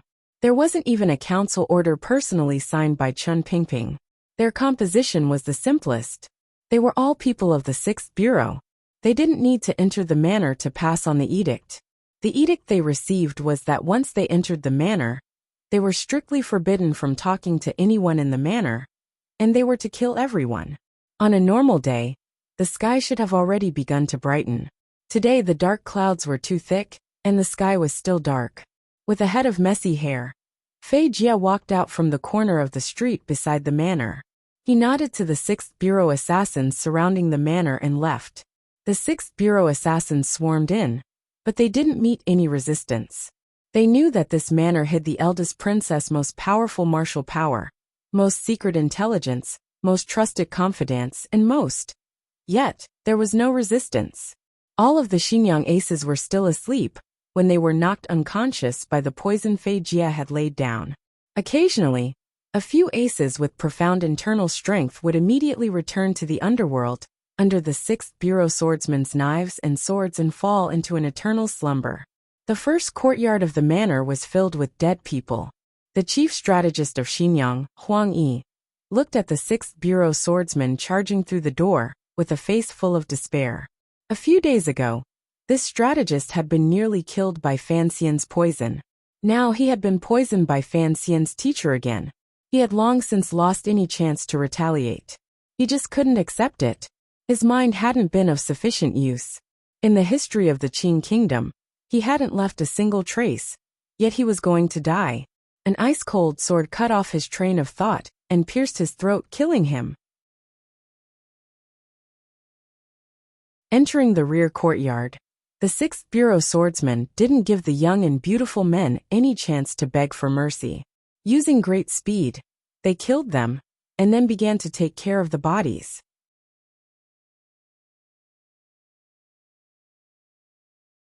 Chapter 501. Before the sky brightened, the shaken Yuan Hongdao followed a small alley in the west of the city and fled toward the Lotus Pond Square. He was careful along the way, avoiding the Overwatch Council's pursuit and the Jingdo garrison's patrols. With great difficulty, he came to a private house. He wiped the cold sweat from his forehead and sat woodenly by the table. Dumbfounded, he couldn't speak for a long time. In his life, he had done countless major things. He had even personally brought down the previous prime minister. However, the scene in the early hours of the morning still shook him to the core. Presumably, everyone in the eldest princess manor was dead. From a certain point of view, these people were all killed by Yuan Hongdao. The problem was, in everyone's understanding, Yuan Hongdao was a trusted aide by the eldest princess side. If he hadn't escaped earlier, he would probably have been killed on the spot by the swordsman of the sixth bureau. If Fei Jie hadn't acted first. This private house was one of the Overwatch Council's most secretive transfer stations. Yuan Hongdao turned his head and saw a cup of tea on the table. Without hesitation, he drank it to moisten his dry throat. "Aren't you afraid there's poison in the tea?" A middle-aged man walked out from the inner room with a slight smile. It was Sir Yin Jr.'s father, the previous commander of the 4th Bureau, Yin Ruohai. Yuan Hongdao glanced at him warily. After confirming the other party's identity, he quietly said, "I never had any hope of continuing to live." In the eyes of this most successful spy in the Qing kingdom, this half-hour arrest in the early hours of the morning already showed that the emperor could no longer tolerate the eldest princess. Furthermore, he believed that given the emperor and Director Chen's ability to move, the eldest princess side would be cleaned out in just an hour. If the eldest princess no longer posed any threat, then the traces of his existence as a spy would be erased. However, Yuan Hongdao did not feel a glimmer of sorrow. From the moment he began to follow Lin Ruofu many years ago, he had been prepared to sacrifice himself for the Qing kingdom at any time. However, Yin Ruohai only smiled and took out all the procedures and disguises he had prepared for him. He said, "You have not been in the council for a long time. Perhaps you do not know, but the emperor and the director have never easily abandoned any of their subordinates." Yin Ruohai was slightly startled before he smiled bitterly. At this moment, another woman in civilian clothes came in from the back door with a panicked expression on her face. When the woman saw Yuan Hongdao's face clearly, she couldn't help but open her mouth wide in astonishment, as if she had never imagined that Yuan Hongdao would appear here. Yuan Hongdao was also incomparably shocked, because he had once seen this woman in Xinyang. At that time, this woman's identity was that of the eldest princess' trusted palace maid. So this palace maid was actually one of the emperor's people. Yin Ruohai glanced at the palace maid and said with a frown, "You came out a bit late." The palace maid lowered her head and reported, "Last night, just as I left, Eunuch Hong personally went out and surrounded Guangxin Palace.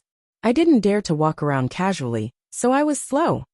Yin Ruohai glanced at the two of them and said, "Both of you have rendered meritorious service to the imperial court. His Majesty and the headmaster are very satisfied with your performances over the years. Today's matter is urgent, so we have no choice but to have the two of you meet face to face. This is to prevent you from not knowing each other's identities in the future and bringing unnecessary losses." Without too many superfluous words, Yen Ruahai gave some instructions and began to send the Overwatch Council's two most successful spies out of Jingdo. Yuan Hongdao furrowed his brows and said, "Where are we going?" "You return to Xinyang." Yen Ruahai said each word clearly. "Wait in Xinyang." Yuan Hongdao couldn't believe his ears. He raised his head and asked, "You are saying the eldest princess will return to Xinyang?" "Just in case," Yen Ruahai said quietly. "No one can say for sure about royal matters. As for how to explain it after we return to Xinyang, I will slowly tell you." He then turned his head to the palace maid and said, "Stay hidden in the capital. If there are any changes in the future, you will still need to enter the palace." Finally, this already nominally retired high-ranking official of the Overwatch Council bowed sincerely to Yuan Hongdao and the palace maid and said, "Thank you for your hard work." The room quieted down. Yen Ruahai looked at the wall outside the window and thought of the colleague who had just left. He furrowed his brows slightly. No one knew what he was thinking. After a long time he smiled. Given the eldest princess's power and shrewdness, the Overwatch Council only needed an hour to dig out her hidden power in Jingdo and use the fastest speed and most thunderous methods to clean it all up. It seemed so easy and at ease. It was completely inconsistent with the people's assessment of the eldest princess's reverence. The Overwatch Council had long buried two spies at the eldest princess's side. In particular, the spy, Yuan Hongdao, had been arranged to be at Scholar Lin's side when the eldest princess had taken a liking to the handsome scholar in the imperial examinations. If it was said that the palace maid had only grasped some of the eldest princess's personality and likes, and had arranged for Hongzhu to coincidentally discover that shady matter, Yuan Hongdao was now a Xinyang strategist. He was well aware of the eldest princess's power and goals. With such a person secretly helping the Overwatch Council send messages, how could the eldest princess's side stand up to the Overwatch Council's wind and rain? The reason Chen Pingping had never seen the eldest princess as an enemy worthy of attention, and the reason the Overwatch Council's attack appeared so accurate and ruthless, was all because of this. Yuan Hongdao was the first basket of spies the Overwatch Council had thrown out when it was first established. After so many years of wear and tear in court and under heaven, he was the only one left in that basket of spies. However, he did not know that the present Overwatch Council was no longer the Overwatch Council of the past. Chen Pingping had long coldly stood between these people and the emperor. This was what it meant to be a figurehead. Everything was for the Qing kingdom. This was the obsession in these people's hearts. In reality, everything for them had to be arranged by Chen Pingping. While the sky was still dark in the large manor, the old man who liked to grow cabbage had already risen from bed and was using a wooden ladle to water the ground. The military's most virtuous and respected elder, the old Qin master, was old, so he woke up earlier than other people. His second son also woke up early. Qin Heng, who was now the deputy of the Bureau of Military Affairs, but had been forced to leave the Jingdo garrison, rushed over from the front garden with a face full of worry. He had a carelessly thin jacket draped over his body. He moved closer to his old father's ear and quietly said something. Although he was no longer the commander of the Jingdo garrison, the Qin family had many eyes and ears in the military. At the first instant, he knew of the strange movements in Jingdo and the Overwatch Council's actions. The old Qin master furrowed his brows slightly. A glimmer of surprise appeared on his old face. The emperor is attacking the eldest princess. Why? No one knew why the Qing emperor would suddenly attack after being quiet for so long, particularly when the eldest princess had behaved so obediently these few months. What should we do? Qin Heng asked worriedly. If the emperor's actions today were only the beginning of a large operation, then who would be the unlucky ones next? We don't need to do anything. The old Qin master sighed. Do you want to rebel? You shouldn't even ask such a question. But the eldest princess knows some things about our family. The old Qin master smiled coldly and said, What things? The Ming family's shares or the Jiaozhou navy? Your cousin is handling the Jiaozhou side. There won't be anything that can be used against us in the palace. As for the Ming family, the emperor won't burn my old bones for 10% of the shares.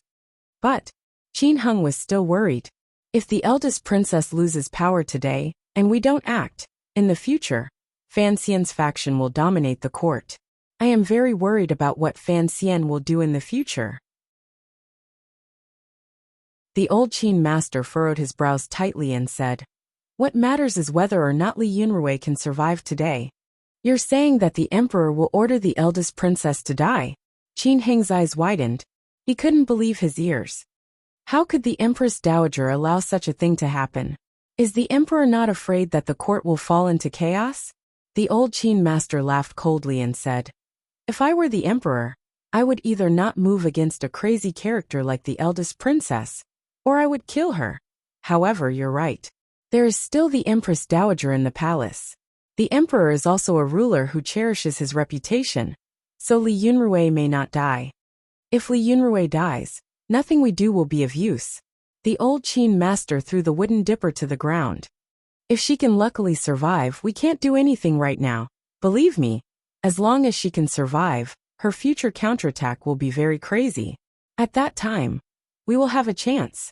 The palace doors were tightly shut. The bronze nails on the doors were like the protruding eyes of a ghost, staring at the people outside the palace walls with worried expressions. There were not many people waiting for news outside the palace. It was mainly the great prince, and the commander of the Jingdo garrison, Xie Su, and a group of people. They looked at the tightly shut palace doors, and didn't know what was happening inside. They already knew that the Overwatch Council had already captured all of the high-ranking officials on the eldest princess side, and sent them to the Supreme Court. The great prince's brows were furrowed tightly. A moment later he suddenly said, "No, I have to go into the palace and admonish." Xie Su carefully pulled on his sleeve and lowered his voice. "Commander, don't be silly. Don't be foolish. This isn't the time for us officials to speak." The great prince furrowed his brows and said, "I can't just watch as this happens. What about grandmother?" The Qing Empress Dowager was still lying high in Hongguang Palace, sleeping soundly. The transmission of information inside and outside of Hongguang Palace had already been cut off by people the Qing Emperor had sent to ensure that no one from another palace would disturb the Empress Dowager's rest, or tell her what was happening in some palace. Not far from Hongguang Palace, Guangxin Palace was the palace where the Empress Dowager's favorite daughter, the eldest princess of Qing Kingdom, Li Yunrui, currently lived. Guangxin Palace was different from its usual quiet and beautiful scene. An old eunuch with a hunched back stood in front of Guangxin Palace's door like a withered tree in winter. With the withered tree here, there was nothing left of the quiet scene. The eldest princess, Li Yunrui, stood outside the threshold of Guangxin Palace and looked coldly at the old eunuch outside the palace. "Eunuch Hong, I want to see mother." Eunuch Hong didn't speak. No one else replied. The eunuchs who had followed him to Guangxin Palace were busy in the palace, busily moving bodies from every corner of Guangxin Palace. The 27 serving girls in Guangxin Palace, including the eldest princess's personal serving girls, who were skilled in martial arts, were all dead. A few bodies were at the base of the wall outside the palace. It was clear that they had intended to climb over the wall to ask for help. However, since old eunuch Hong had personally brought people here, the serving girls in Guangxin Palace had no ability to fight back. They were all tragically killed. No one even had time to say a word. No one wanted to hear them speak. The emperor's order was clear. No one was allowed to speak. They were all to be killed. The eunuchs carried the bodies of the serving girls onto a few broken carriages and then headed toward the burning field. Along the way, blood flowed down from the empty boards of the carriages and dripped onto the stone path inside the royal palace. It appeared particularly shocking. A eunuch with a broom in his hand pulled a cart of yellow dirt behind him. As he sprinkled the dirt on the blood, he swept it clean. A moment later, the carriages were far away. The blood and dust on the stone path gradually faded and turned into very shallow marks. It was as if there was nothing there at all. Only now did old eunuch Hong slowly raise his head and weakly say, "Your Highness, the Empress Dowager is currently resting. The Emperor doesn't want you to disturb her. Please wait a moment. The Emperor will come to see you in a moment." A glimmer of hatred flashed through the eldest princess's clear and beautiful eyes. Her hands, which hung by her side, slowly tightened. A moment later, she smiled and bowed slightly with great politeness. "Then I will wait here for Brother Emperor." After saying this, she turned and entered the palace, closing the wooden door. Eunuch Hong's body was still bent like a withered tree, silently standing guard outside Guangxin Palace. Although the branches of this tree had no leaves, it gave people the feeling that it was beginning to spread around Guangxin Palace. It wrapped around the top and bottom of the palace, making it difficult for the woman in the palace to breathe. The Eastern Palace was a mess of noise and chaos. Everyone was terrified and uneasy. The Empress, who had come out without any jewelry, looked at the eunuchs who had entered without an invitation, and flew into a rage. Her brows furrowed and she cursed loudly. "You dog servants! Do you want a rebel?" Eunuch Yao bowed respectfully and gently said, "Your Highness, I don't dare. It is just that I have the Emperor's orders and have no choice but to obey." At this moment, the pale-faced crown prince also walked out from the back of the palace. He looked at the eunuchs and guards in the palace. His pupils constricted slightly. He found that the people who had come were all his father's absolute trusted aides from Taiji Palace and the royal study. He didn't know what had happened for these servants to break into the Eastern Palace to make trouble, but he knew that this was his father's intention. But why was that? The crown prince forcefully suppressed the fear in the depths of his heart and calmly asked, "Eunuch Yao, what is this for?" Eunuch Yao bowed and respectfully reported, "The Emperor has heard that there are people in the Eastern Palace whose hands are not clean. He is worried about the crown prince and the empress, so he has sent me here to take these servants to Taichung Temple for interrogation." Naturally, this was a fake excuse. The empress and crown prince met each other's eyes and saw the unease and confusion in the other's eyes. The death of a serving girl could not have caused such a disturbance. The empress forcefully suppressed the anger in the depths of her heart and gritted her teeth. "The affairs of the palace have never been managed by me. The emperor worries about the affairs of the country, so why bother him with these small matters?" "Eunuch Yao, which servant spoke too much and disturbed the emperor?" Eunuch Yao stood calmly below and did not reply. The crown prince sighed and said, "Since it is father's intention, then take them for interrogation." With these words, the eunuchs and serving girls who had already gathered in the Eastern Palace wailed. Although they didn't know what fate awaited them, they knew that Taichung Temple was a place even more terrifying than the Black Prison. "How many people are we taking?" "All of them." Eunuch Yao raised his head and said quietly. The empress sucked in a cold breath. A moment later, her lips trembled. She said angrily, "Is there no one in the palace to serve?" "Immediately, new people will be sent to serve you too," Eunuch Yao said respectfully. He then waved his hand and ordered the eunuchs and guards to tie up the dozens of eunuchs and serving girls in the Eastern Palace. Along the way, there were people begging for mercy in a low voice. However, the people Eunuch Yao had brought not only tied up people but also bound their mouths. The empress knew that there must be a big problem with today's matter. She turned her head and glanced helplessly at the crown prince. She wanted to know the truth of the matter from her son's eyes. However, the crown prince's face was pale. He had no idea how to respond.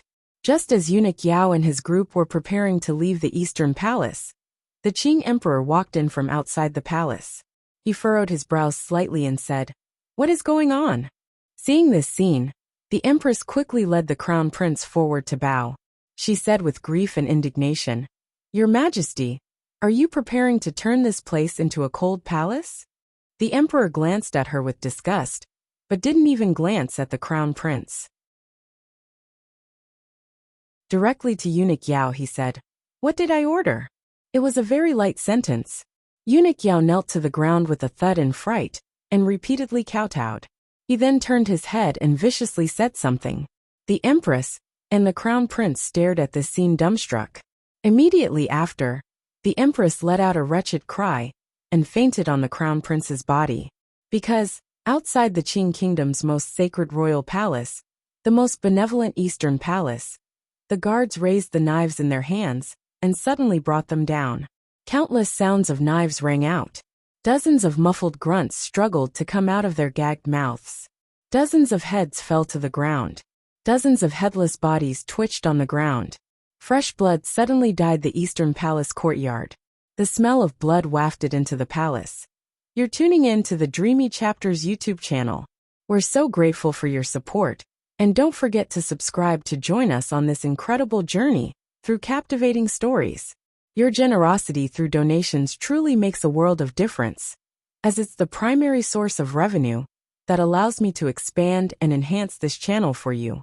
Thank you from the bottom of my heart for being a part of this adventure.